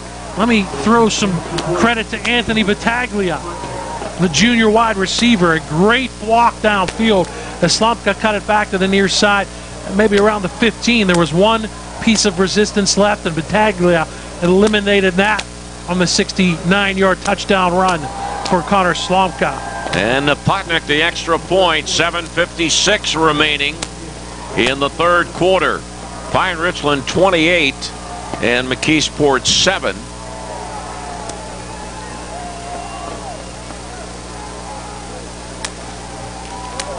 Slumka touchdown runs of 1, 5, and 69 yards.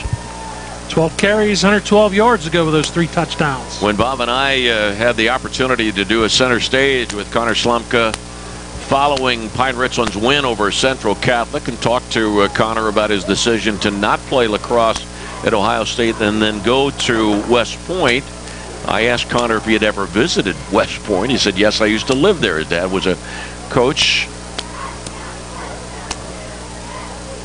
Fine young man. Look forward to following his career. By the way, when you called it earlier, the liberal side of the field, I was thinking presidentially, but then I thought, well, Waynesburg has a big game against the Presidents tomorrow, so I'll stay away from the presidential jokes. Washington and Jefferson against Waynesburg tomorrow. Here we go with the Gill run-up and the kick, bouncing at the 10-yard line and going out of bounds at the 6. 28-7, Pine-Richland leading.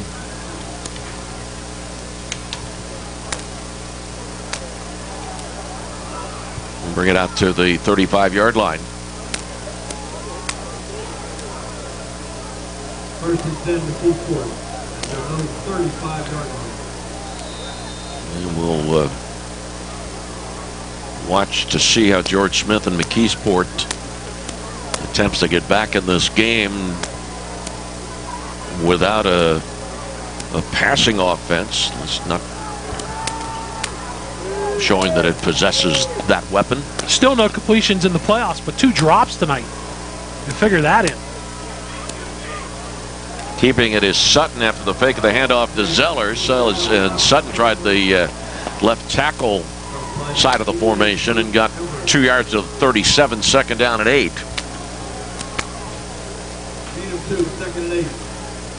George Smith compared Penn Trafford. You mentioned the last 2 losses for McKeesport have been against Penn Trafford, including their only loss this year. And he compared the 2 teams and said that Pine-Richland similar but bigger. The interior line, the size is shown tonight as they've done a good job, the Rams on the inside, and their linebackers and their defensive backs in guarding against this tough McKeesport running attack. Hudson in motion to the left. He gets a high pitch and was able to grab it above his helmet and then was hit immediately at the 32-yard line by DeAndre Gaston. A loss on the play back to the 32. It is 3rd down and 13 for McKeesport. McKeesport has had trouble with the pitches. That one was high and outside. A good job by Hudson to snag it. They fumbled 2 of them, one resulting in a turnover and one on that big drive that was inside the Pine-Richland 10-yard line that changed that drive up. So McKeesport not having great success when pitching the ball tonight. Quick drop. Quarterback Sutton rolling to his right, and he is smothered under back at the 25-yard line. Coming out of the pile celebrating is Ben Zoller. And it is 4th down at the 25-yard line. 4th down and 20 for McKeesport. Tywan Smith ready to punt. He'll be kicking from around the 15-yard line. Murhut of Pine-Richland standing at midfield, standing in the North Allegheny logo. Here's the kick. Murhut the fair catch. Ball grabbed at midfield, and here goes Pine-Richland to work once again on top 28-7 halfway through the third quarter. See, I had to be careful because Murhut has a couple punt returns in the last three games for touchdowns. This will actually be spotted on the McKeesport side of the field. 2 sacks tonight for the Pine-Richland Rams on the defensive side of the football. 10 of the McKeesport 49-yard line. Murhut flanked out to the right side. Slumka in the backfield with quarterback Danucci. Also Gaston flanked out to the right. In motion Battaglia from left to right. Fake of the handoff. Danucci ready to throw. Far side. It's caught at the 31-yard line by Murhut. Down to the 20. And brought down at the 17-yard line. Or rather, yes, the 17-yard line. 1st and 10 Pine-Richland.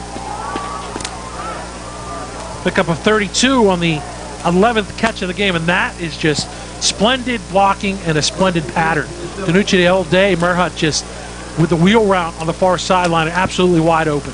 Danucci for the end zone to Gaston. It is incomplete. Far right corner.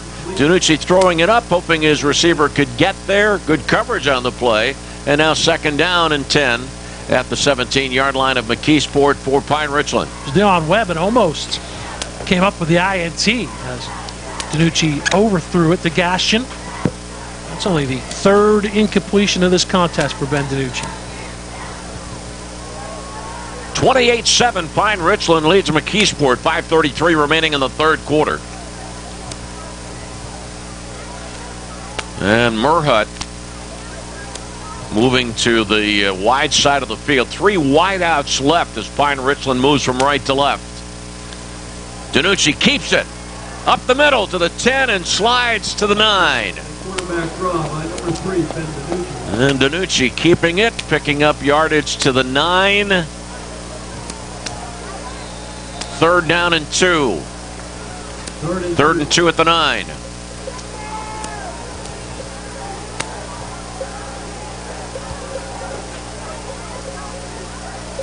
Slumka gets for the end zone. He is able to bust away from a tackle near the line of scrimmage and gets in. Slumka's 4th touchdown of the game. And it is 34-7 in favor of Pine-Richland over McKeesport. 31 touchdowns on the season, extending his school record for Connor Slumka.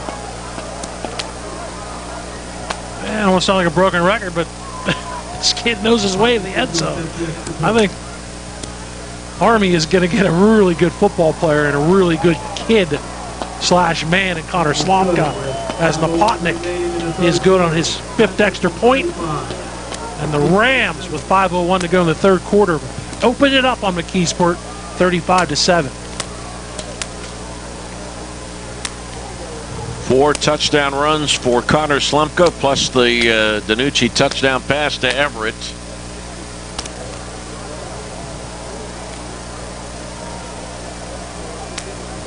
Eric Kasparovich was telling me before the game that when he quarterbacked North Hills to the state championship in 1993, the semifinal game in the States that year was here at North Allegheny, in a win, obviously, that propelled North Hills into the championship game for the state title. And mentioned earlier that a big win for Pine-Richland this year here at North Allegheny, an overtime victory. All right, here we go. The Gill kickoff from the 40, ball bouncing, taken at the 24-yard line near side, and moving up the near sideline is Fortery Morris.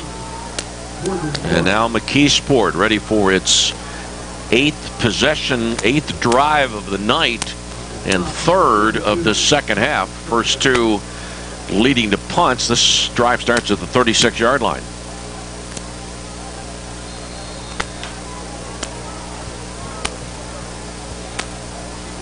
(35-7) Pine-Richland in front of McKeesport. Smith flanked out to the left. Kalik Hudson is the wing back to the left. In motion, Cromartie. Sutton kept it and is brought down almost immediately. It'll be second down and 10.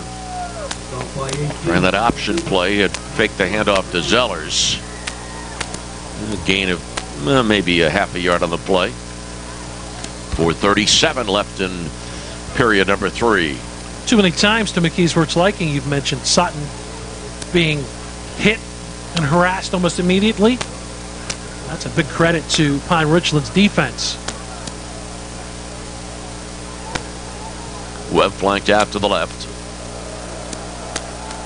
Cromartie in motion, but the snap is fumbled. Sutton has to dive back on it and covers up the ball at the 33-yard line.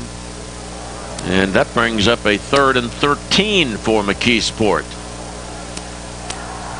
And the 34-yard line is the spot. Third down and 13.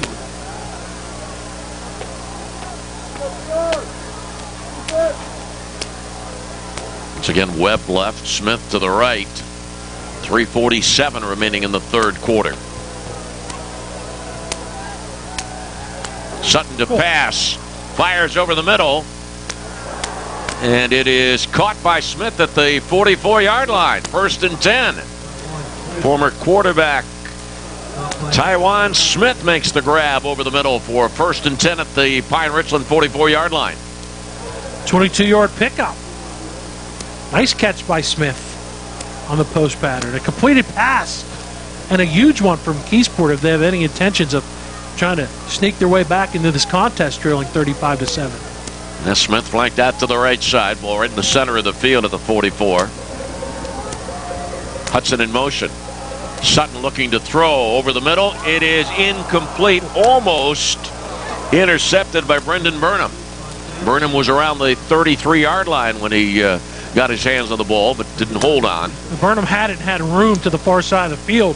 Not sure he was thinking about taking the interception and turning it upfield the other way and forgot to skewer the football. 2nd down and 10 at the 44-yard line of Pine-Richland for McKeesport. 3:07 remaining in the third quarter. I formation with Hudson, the deep back. Sutton rather, around the left side, is able to get inside the 40-yard line, just inside the 40. That's a pickup of 4, and it's 3rd down and 6 for McKeesport. Outside of that long touchdown run by Sutton and another 21-yarder, Pine-Richland has done a pretty good job of containing Tymar Sutton and not allowing him to get to the outside. Kalik Hudson, who is the leading rusher for McKeesport, has just 6 carries in the game. It's been mostly Sutton with the running attack for McKeesport, as it was in the second half and for most of the game last week against Plum. 3rd down and 6, and a flag thrown by the referee Dave Berry. 2:27 left in the third quarter. He's going to pick it up. They got the timeout before they got the illegal substitution. McKeesport did. Timeout, McKeesport. Take a quick peek at the out-of-town scoreboard. Give you any changes. Avonworth has come back to tie Cardinal World North Catholic. That game is 21-21. Central Valley now leading Ringgold 41-0. The game opposite this one still remains 35-20. Pittsburgh Central Catholic. Those are your early out-of-town scoring updates on the MSA Sports Network. Don't forget the scoreboard show comes your way after tonight's contest on MSA Sports, plus the award-winning roundtable. I'll be making my final stop on the Fedco phone zone for 2014 tonight. I'm in the anchor slot, the 11:50, so you have plenty of time to get home and get pizza. Listen to that later on this evening. Look forward to it, and then we'll all get together again next Friday at Heinz Field for the championship games, the WPIAL title games. Here we go, 4th down and 6 at the 40-yard line. And a whistle. Rams are offside. Allen was in motion from left to right.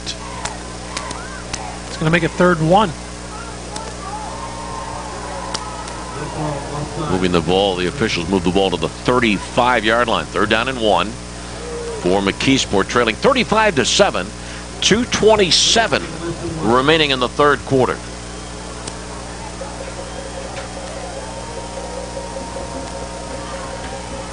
Sutton under center. He in motion with Sales. Handoff to Hudson, who leaps forward and gets the 1st down. It's the 33-yard line. 1st and 10 McKeesport. And the Tigers down by 28. 10 from the 33-yard line.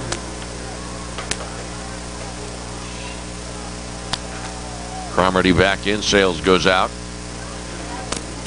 Allen out. And Zeller's in. And another timeout. We got down to the closing seconds of the play clock, and it is another McKeesport timeout. 35-7. Pine-Richland leads. Connor Slomka, 4 touchdown runs, plus a Ben DiNucci touchdown pass. PIHL high school hockey season is underway, and the only place to turn for your fill of scholastic pucks is the MSA Sports Network. For over a decade, you could turn to MSA Sports to listen to the top weekly games in the PIHL. Now you can watch them as well. Your audio and video home for the PIHL high school hockey during the 2014-2015 season and the 2015 Penguins Cup playoffs. Audio and video only here on the MSA Sports Network. It was 14-7 Pine-Richland at the end of 1 quarter. Halftime score, Pine-Richland 21, McKeesport 7. Now it's 35-7 Rams. 1st and 10 at the 33-yard line of Pine-Richland for McKeesport.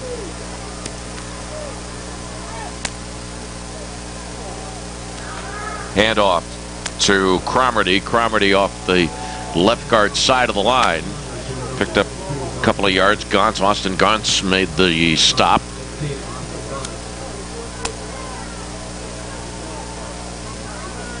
Ball at the 32. It's 2nd down and 9. A gain of 1. 1:35 remaining in the 3rd quarter. If you're the Tigers, you're happy that you're driving, but you took over this possession with 5:01 remaining. Now we're ticking down towards a minute, so you're taking some time off the clock, and this is a team not really built for comebacks. McKeesport, so Pine-Richland will be happy with the result, that it's taken this long. Sutton fakes a handoff and then goes to his left and carries the ball to the 30-yard line. It will be 3rd and 7. 1:02 remaining in the 3rd quarter. Ball on the far hash mark of the 30-yard line.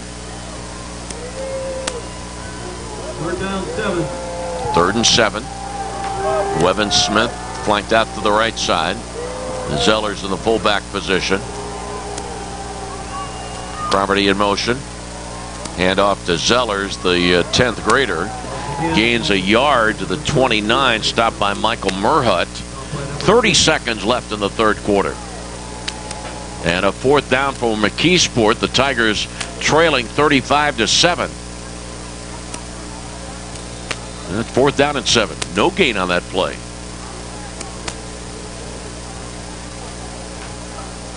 "12 seconds remaining in the quarter. And McKeesport in no hurry. And that is the end of Act 3. On the stage at North Allegheny. So far deserving of the front page bold type, the Pine-Richland Rams at the end of 3. Pine-Richland 35, McKeesport 7. This is the East Suburban Sports Medicine Center WPIAL Playoff Game of the Week, presented by Monticello's Restaurants, here on the MSA Sports Network. The history books are filled with the names of great athletes and great teams from Western Pennsylvania. They share stories of great victories and stunning defeats, but they all have one thing in common. They know the championship season is the time to be first. First Commonwealth Bank, proud sponsor of the WPIAL and the best high school athletes in Western Pennsylvania. First Commonwealth, time to be first.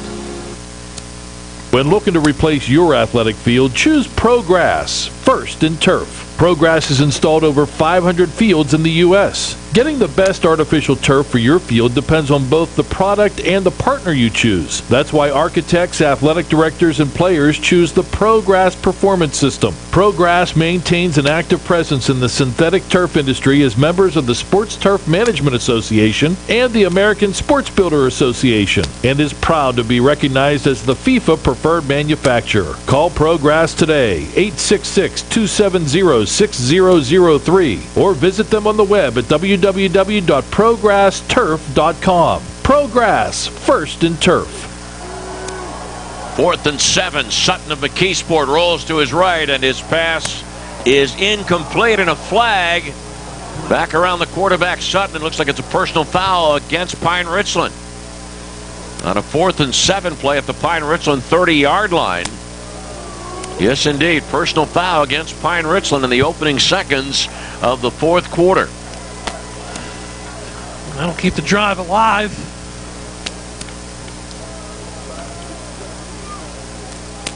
Cam Ruddick maybe got there a split second late. And the officials put the ball at the Pine-Richland 15-yard line, near side hash marks. The other Quad A semifinal, Pittsburgh Central Catholic is up their lead over Penn Trafford 42-20.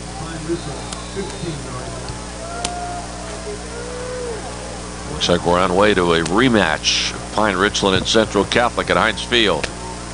Sutton rolling right. Tried to cut it upfield after getting to the end of the right end, and some activity between a Pine-Richland and McKeesport player well away from the line of scrimmage, way away from where the ball was. The spot is at the 14-yard line, the gain of 1, 2nd down and 9. Battaglia and Hudson getting into some extracurricular activities on the far side of the field.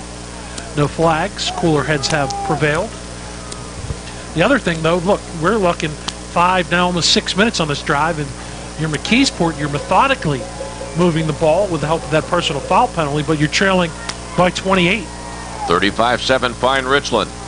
Sutton ready to pass for the end zone to Smith, and it's incomplete with Gaston on the coverage in the end zone. That's good coverage. They were real tight. Pass was thrown high, and Gaston turned around last second, reached up with the right paw and deflected it away. Good defensive coverage by the defensive back / talented wide receiver. DeAndre Gaston, by the way, who had 2 catches for 51 yards. So coming in, he needed 81 yards to break the 1,000-yard mark. That puts him at 960 on the season. 3rd down and 9 at the Pine-Richland 14-yard line. Cromartie in motion, gets the pitch, trying to go around the right side, and he does find some room to the 10 and down to the 5. And that is close to a 1st down. It would be 1st and goal for McKeesport. Yes, it is. Cromartie got it. 10:47 left in the game. 35-7. Pine-Richland leads. And Lieberman limping off the field for Pine-Richland. 1st and goal from the 5. Not Lieberman, excuse me, it was Gantz. 1st and goal at the 5-yard line. McKeesport down 35-7. And a attempted handoff, and boy, did Pine-Richland stuff it at the 6-yard line. Now it makes it 2nd and goal at the 6. They just wrapped up.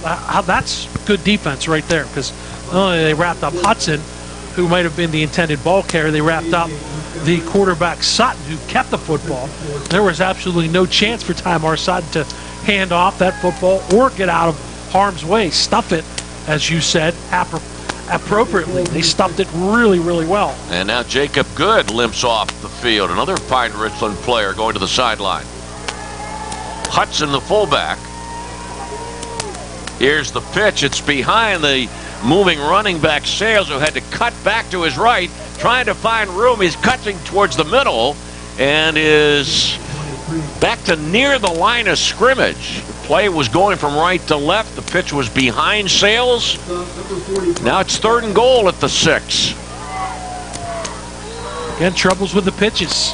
Sales did a good job to prevent that from going on the ground again. And then had good presence of mind to cut it back to his right to actually negate the loss and get back to the line of scrimmage at the 6. Again, we're looking at 8 minutes now on this drive. McKeesport 16 plays, which is impressive, but you're down 35-7. Handoff Cromartie, flag on the play. Cromartie cut it to the right side and may have picked up a yard on the play. 8:53 remaining in the 4th quarter. 2 men in motion for McKeesport. Decision time. It's either going to be 3rd and goal from the 11 or 4th and goal from the 5. By the way, tonight's game is brought to you by East Suburban Sports Medicine Center. Feel better, play better, live better. And also by Monticello's Restaurants. Where so much more than just pizza. The penalty declined. You take the gain of 1, and it's 4th and 5 for McKeesport at the Pine-Richland 5. Yeah, 4th and goal at the 5-yard line. 8:42 remaining in the game. 35-7, Pine-Richland leads. Khalid Cutson, and there's another flag thrown by David Berry. Substitution penalty against McKeesport. So 4th and goal from the 10 it becomes. McKeesport, penalties have hurt. Bad pitches have hurt. A couple turnovers have hurt. Throw that all into the mix. Pine-Richland defense is hurt. sure has. Maybe that's the biggest reason that it's 35-7. That and the offense that Pine-Richland has thrown out there. Connor Slomka's 4 touchdown runs. That has something to do with it as well.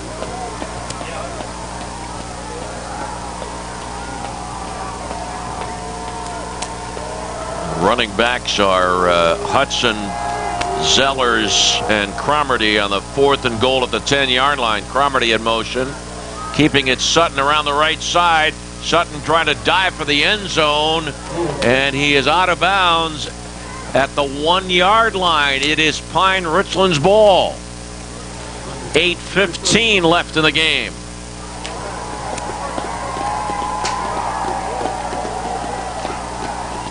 Pine-Richland holds. Takes over at its 1-yard line. Slopka, 4 touchdown runs. Danucci, a touchdown pass. Napotnik, 5 extra points. Pine-Richland 8:15 away from a Friday, November 21st date with Central Catholic, apparently. They'll take it. They'll take it with confidence, knowing that they spanked Pittsburgh Central earlier, and you know the Vikings, they hold on to beat Penn Trafford. They're going to come with a big chip on their shoulder. Slomka gets out of the end zone and carries the ball to the 8-yard line, or 7 or 8. Let's call it the 7-yard line. Gain of 6, 2nd down and 4 for the Green Wave from Pine-Richland. 7:52 left in the game.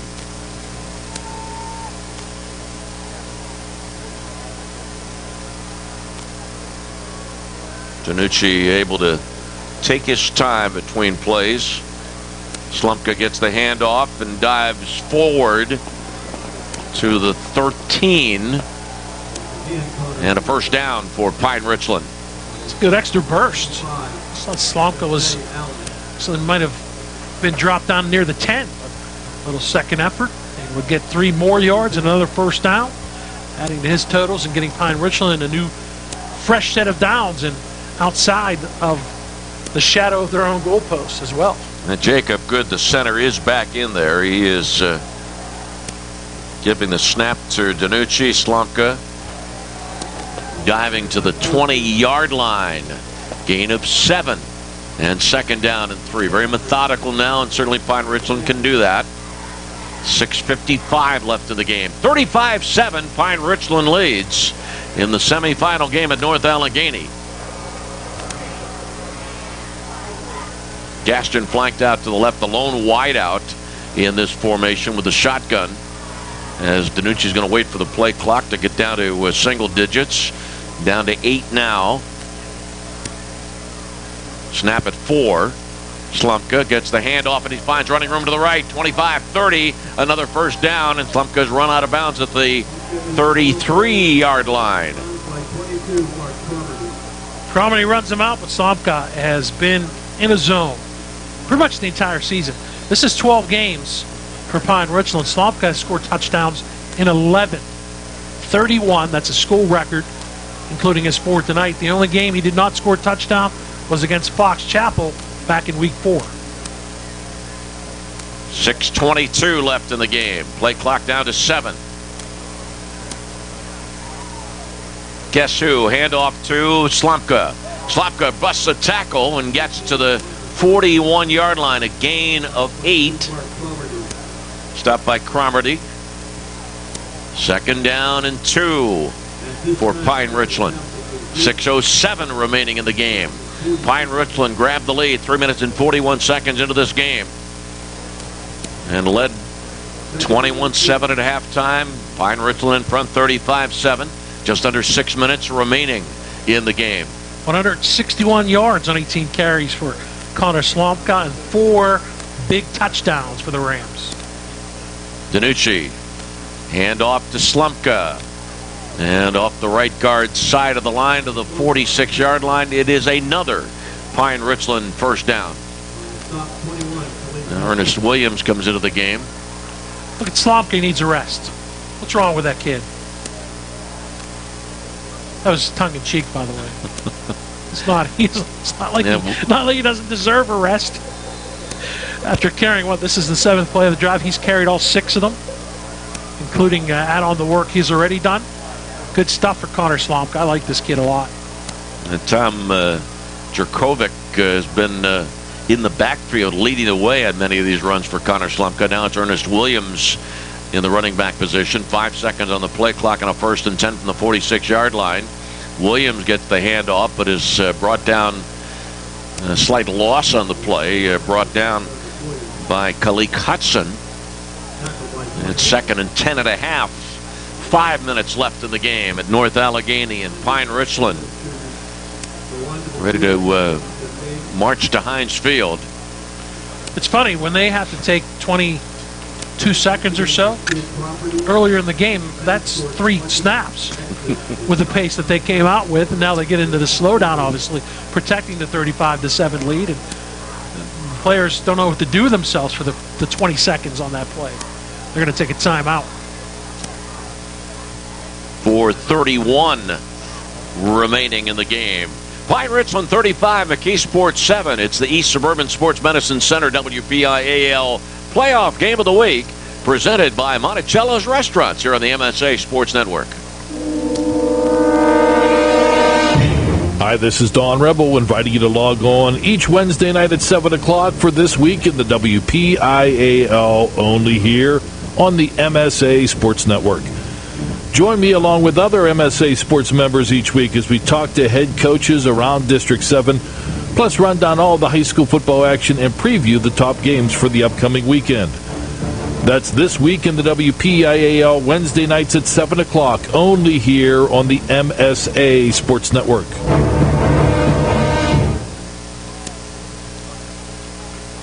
The ball at the 45-yard line of Pine-Richland, 2nd down and 11 for the Rams. And Slumka back in. And back to a spread formation with 2 wideouts left and 1 to the right. 4:31 remaining in the game. Slumka gets the handoff straight forward and getting to the 48-yard line. A gain of 3 on the play, and it will be 3rd down and 8 for the Rams. Aliquippa leads Washington 28-26 in AA. Cardinal Laurel and Avonworth still tied in Class A. Central Valley on their way to the AAA title game. Clairton and Neshannock in a good one, 34-28. Clairton leads at the start of the 4th quarter. Penn Trafford, Pittsburgh Central Catholic. Opposite of this game, it's 45-27. PCC, South Fayette, 28-14 over Seton LaSalle, 41-0. West Allegheny leaning TJ. DiNucci to pass down the center of the field, and it is... Oh, there's a flag on the play. The ball appeared to be caught around the 10, 15-yard line. Gaston made the catch, which if that stands, if it's defensive pass interference, that puts him over the 1,000-yard mark for the season, and I believe that's the deal right there. At the 12-yard line. Maybe the deal sealer for Pine-Richland.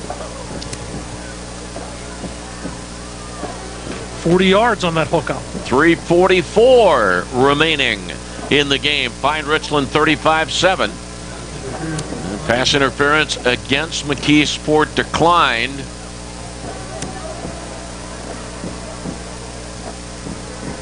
Yeah, Slumka did all the heavy lifting, and then the long pass to Gaston. He may get the reward, and maybe his 5th touchdown. Shotgun for DiNucci.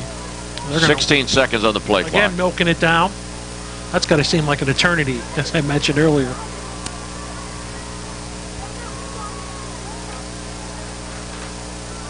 Slumka gets the handoff straight ahead. Touchdown number 5 for Connor Slumka. His 5th touchdown of the game. Pine-Richland 41. McKeesport 7 with 3:18 left in the game. I mentioned I like this kid a lot.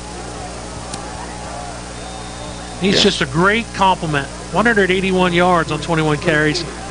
5 touchdowns for Connor Slomka. And Apotnik the extra point. 42-7. 9 drives for Pine-Richland. Slomka 5 touchdowns. DiNucci a touchdown pass to Everett. So there's the 6 touchdowns. Plus one of the drives ended with the reaching of the end of the first half and a couple of Pine-Richland punts.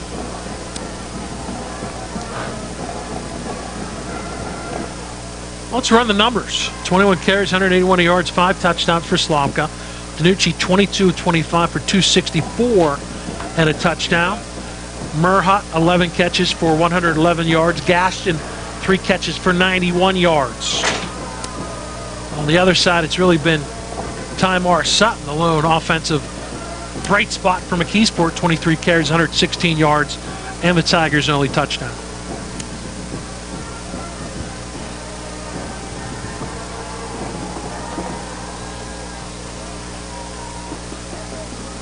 All right, Gill ready to kick it away from the 40-yard line. Webb is back deep. So is Cromartie. Short kick. Grabbed at the 28-yard line by Allen on the near side. Allen cuts to the center of the field, moving backwards. Went back to the 25 and then is tackled at the 29-yard line. 3:09 left in the game. McKeesport guilty of 2 turnovers in the game.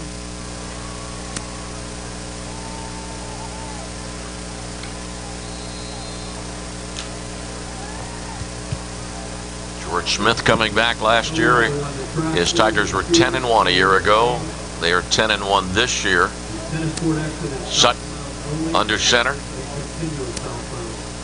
And the flip to Cromartie. Cromartie around the right end. Gets out to the 35. And boy, he was determined to not go down easily. Gets over the 40-yard line to the 41 with 2:38 remaining in the game. 42-7, Pine-Richland leads. It's 85 yards on the ground for Mark Cromartie, so not a bad night. 1st and 10 at the 41-yard line for McKeesport.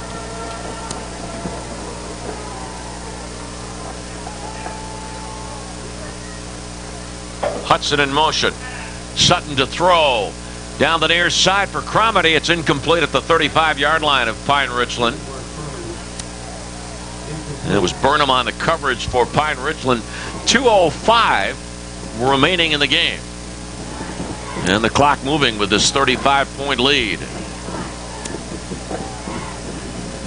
42-7. Down to 150.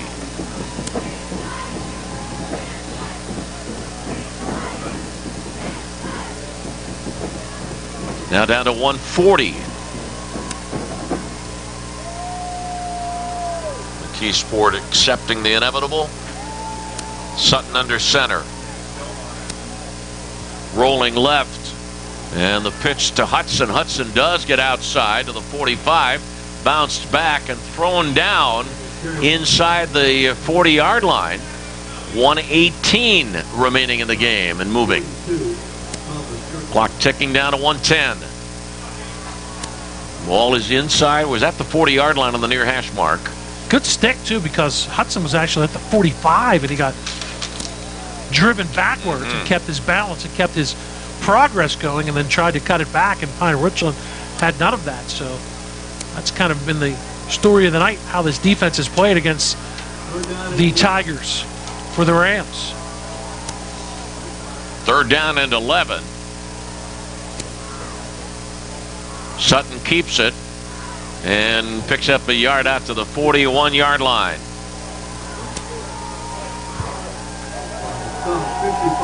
30 seconds remaining in the game. 2003, the last time that Pine-Richland successfully navigated the highway to Hines. And that year, Pine-Richland defeated Thomas Jefferson. 13 seconds remaining in the game. Pine-Richland leading 42-7.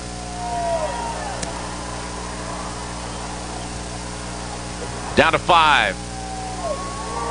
And that's it. Pine-Richland has won the semifinal game against McKeesport here at North Allegheny. The final score, Pine-Richland 42, McKeesport 7. Connor Slemka with 5 touchdown runs. A recap of the ball game coming up in a moment. This is the East Suburban Sports Medicine Center WPIAL Playoff Game of the Week presented by Monticello's Restaurant here on the MSA Sports Network. Monticello's Italian Restaurant has been serving the Pittsburgh community for over 34 years. With over 5 northern locations, there is one near you. Monticello's has been named the best pizza, best hoagies, and best Italian restaurant by the Tribune Review for 3 years in a row. Stop in at any Monticello's restaurant before or after your high school football game and mention that you heard us right here on the MSA Sports Network to receive a large traditional cheese pizza and 4 soft drinks for $12.99. For the complete menu and additional information, go to www.monticellos.com. Monticello's a Pittsburgh favorite. East Suburban Sports Medicine, leaders in physical therapy, will help you get back into the game. Feel better, play better, live better. Return to your activities quickly and safely. East Suburban Sports Medicine. Take it from me, Bill Hillgrove. It's the best care, hands down. MSA Sports broadcasts are now available on both Android and iOS devices. Just navigate to the game of your choice, and on your mobile device, press the arrow or play button. It's that easy. No app needed. No matter where you are, MSA Sports content is available at your fingertips via your iPad, Android phone, iPod, and iPhone. Anytime, anywhere, always there. The MSA Sports Network. For the most complete recap of Friday night's WPIAL football action, tune in on your way home from the game to the MSA Sports Scoreboard Show here on the MSA Sports Network. Hi, I'm Don Rebel. Join me in the MSA Sports Gang for all the scores and recaps from the top games, plus the MSA Sports Roundtable. That's the MSA Sports Scoreboard Show after the game on Friday nights on the MSA Sports Network and at msasports.net. As we've mentioned a couple of times, we did not know until tonight that the Pine-Richland road to Hines Field was being mapped out by loose change. Well, it's turned out that that superstition has worked well once again for Pine-Richland with a most impressive 42-7 win tonight over McKeesport and the catapulting of Pine-Richland to the championship game. I don't find it very ironic that the loose change tonight was a quarter, because they got a pretty good quarterback here at Pine-Richland and a pretty darn good running back. Connor Slemka, 5 touchdown runs. Here's the recap of the ball game. The first score of the game came just 3 minutes and 41 seconds into the contest. Slemka from 1 yard out and Adam Napotnik the extra point. And then about 3 minutes and 20 seconds later, Slumka a 5-yard touchdown run after a McKeesport fumble. Napotnik the extra point, 14-0. With 9 seconds remaining in the first quarter, Sutton dashed 85 yards for the lone McKeesport touchdown. Khalif short the extra point. It was 14-7 at that point in favor of Pine-Richland, and that was the score at the end of one quarter. About the midway point of the second quarter, Ben DiNucci with a touchdown pass to Adam Everett, a 13-yarder. Napotnik the extra point, 21-7 Pine-Richland, and that was the halftime score. And then with 7:56 remaining in the third quarter, Slumka a 69-yard touchdown run. Napotnik the extra point, 28-7. 2 minutes and 55 seconds later, Slumka again, this time a 9-yarder, 35-7 after the Napotnik extra point. And it was 35-7 Pine-Richland after 3. And the final points of the night coming with 3:18 remaining in the fourth quarter. Slumka's touchdown run of 12 yards, his 5th of the game. Napotnik the extra point, 42-7 your final score. 21 carries, 181 yards, 5 touchdowns. Great night for Connor Slumka. Ben DiNucci was Ben DiNucci. 25 attempts, 22 completions, 264 yards and a touchdown. Mike Merhott, the top receiver. Again, the top receiver. 11 catches for Mike Merhott for 111 yards. That's the second time, I believe, on the season that Merhott has had. No, maybe his first. As Gashin now goes over 1,000 yards for the season. As Nara Gashin needed 81 yards, he gets 3 catches for 91 yards. On the other side, the only touchdown of the game for McKeesport was the 85-yard run by Tymar Sutton. He finishes with 118 yards, but Pine-Richland did a better job of containing the running attack in the second half against McKeesport. And again, they made it look easy. They've scored 42 points again. So they've been 40 points every game except 2 the Rams have this year. One was the 32-15 win over North Hills in a game that was kind of close for a while. The other one was right here in week 2 against North Allegheny, 28-24 in overtime of the victory. But they're 12-0, and as you mentioned it, first time since 2003 they've gotten the Heinz Field as the best year ever for Pine-Richland, and Quad A continues for McKeesport. 10-2, they get to the semifinals for the first time since 2008. A good season, but it comes up short. But if you're a McKeesport fan, think about it. A lot of talented juniors in the lineup. Tymar Sutton, he's a junior. Kalik Hudson, junior. Cromarty's a junior. Kyreek Sales is a junior. Allen is a junior. So there's some talent coming back for the McKeesport Tigers next year. Disappointing loss, but getting to the semifinals and the Final Four. Not bad for George Smith in his second year of his comeback here at McKeesport. But the magical season continues for top-seeded Pine-Richland. One update, one other final score we have, West Allegheny defeated Thomas Jefferson 41-7. So West Allegheny's at Heinz Field. What else is new? And the last score that we had from the game opposite of this one, Pittsburgh Central Catholic 45, Penn Trafford 27. 1993 was the year that Eric Kasparovich quarterbacked North Hills to the WPIAL championship game, and here we are some 21 years later. Eric is about to lead a high school football team to the WPIAL championship, this time as a head coach. Need a break? We are caught up. We're good to go. Very good. The final score tonight, Pine-Richland 42, McKeesport 7. Connor Slumka 5 touchdown runs tonight for the Rams. Thank you for joining us. We'll hope to talk to you next Friday from Heinz Field. This is the MSA Sports Network, and tonight's East Suburban Sports Medicine Center WPIAL Playoff Game of the Week, presented by Monticello's Restaurant.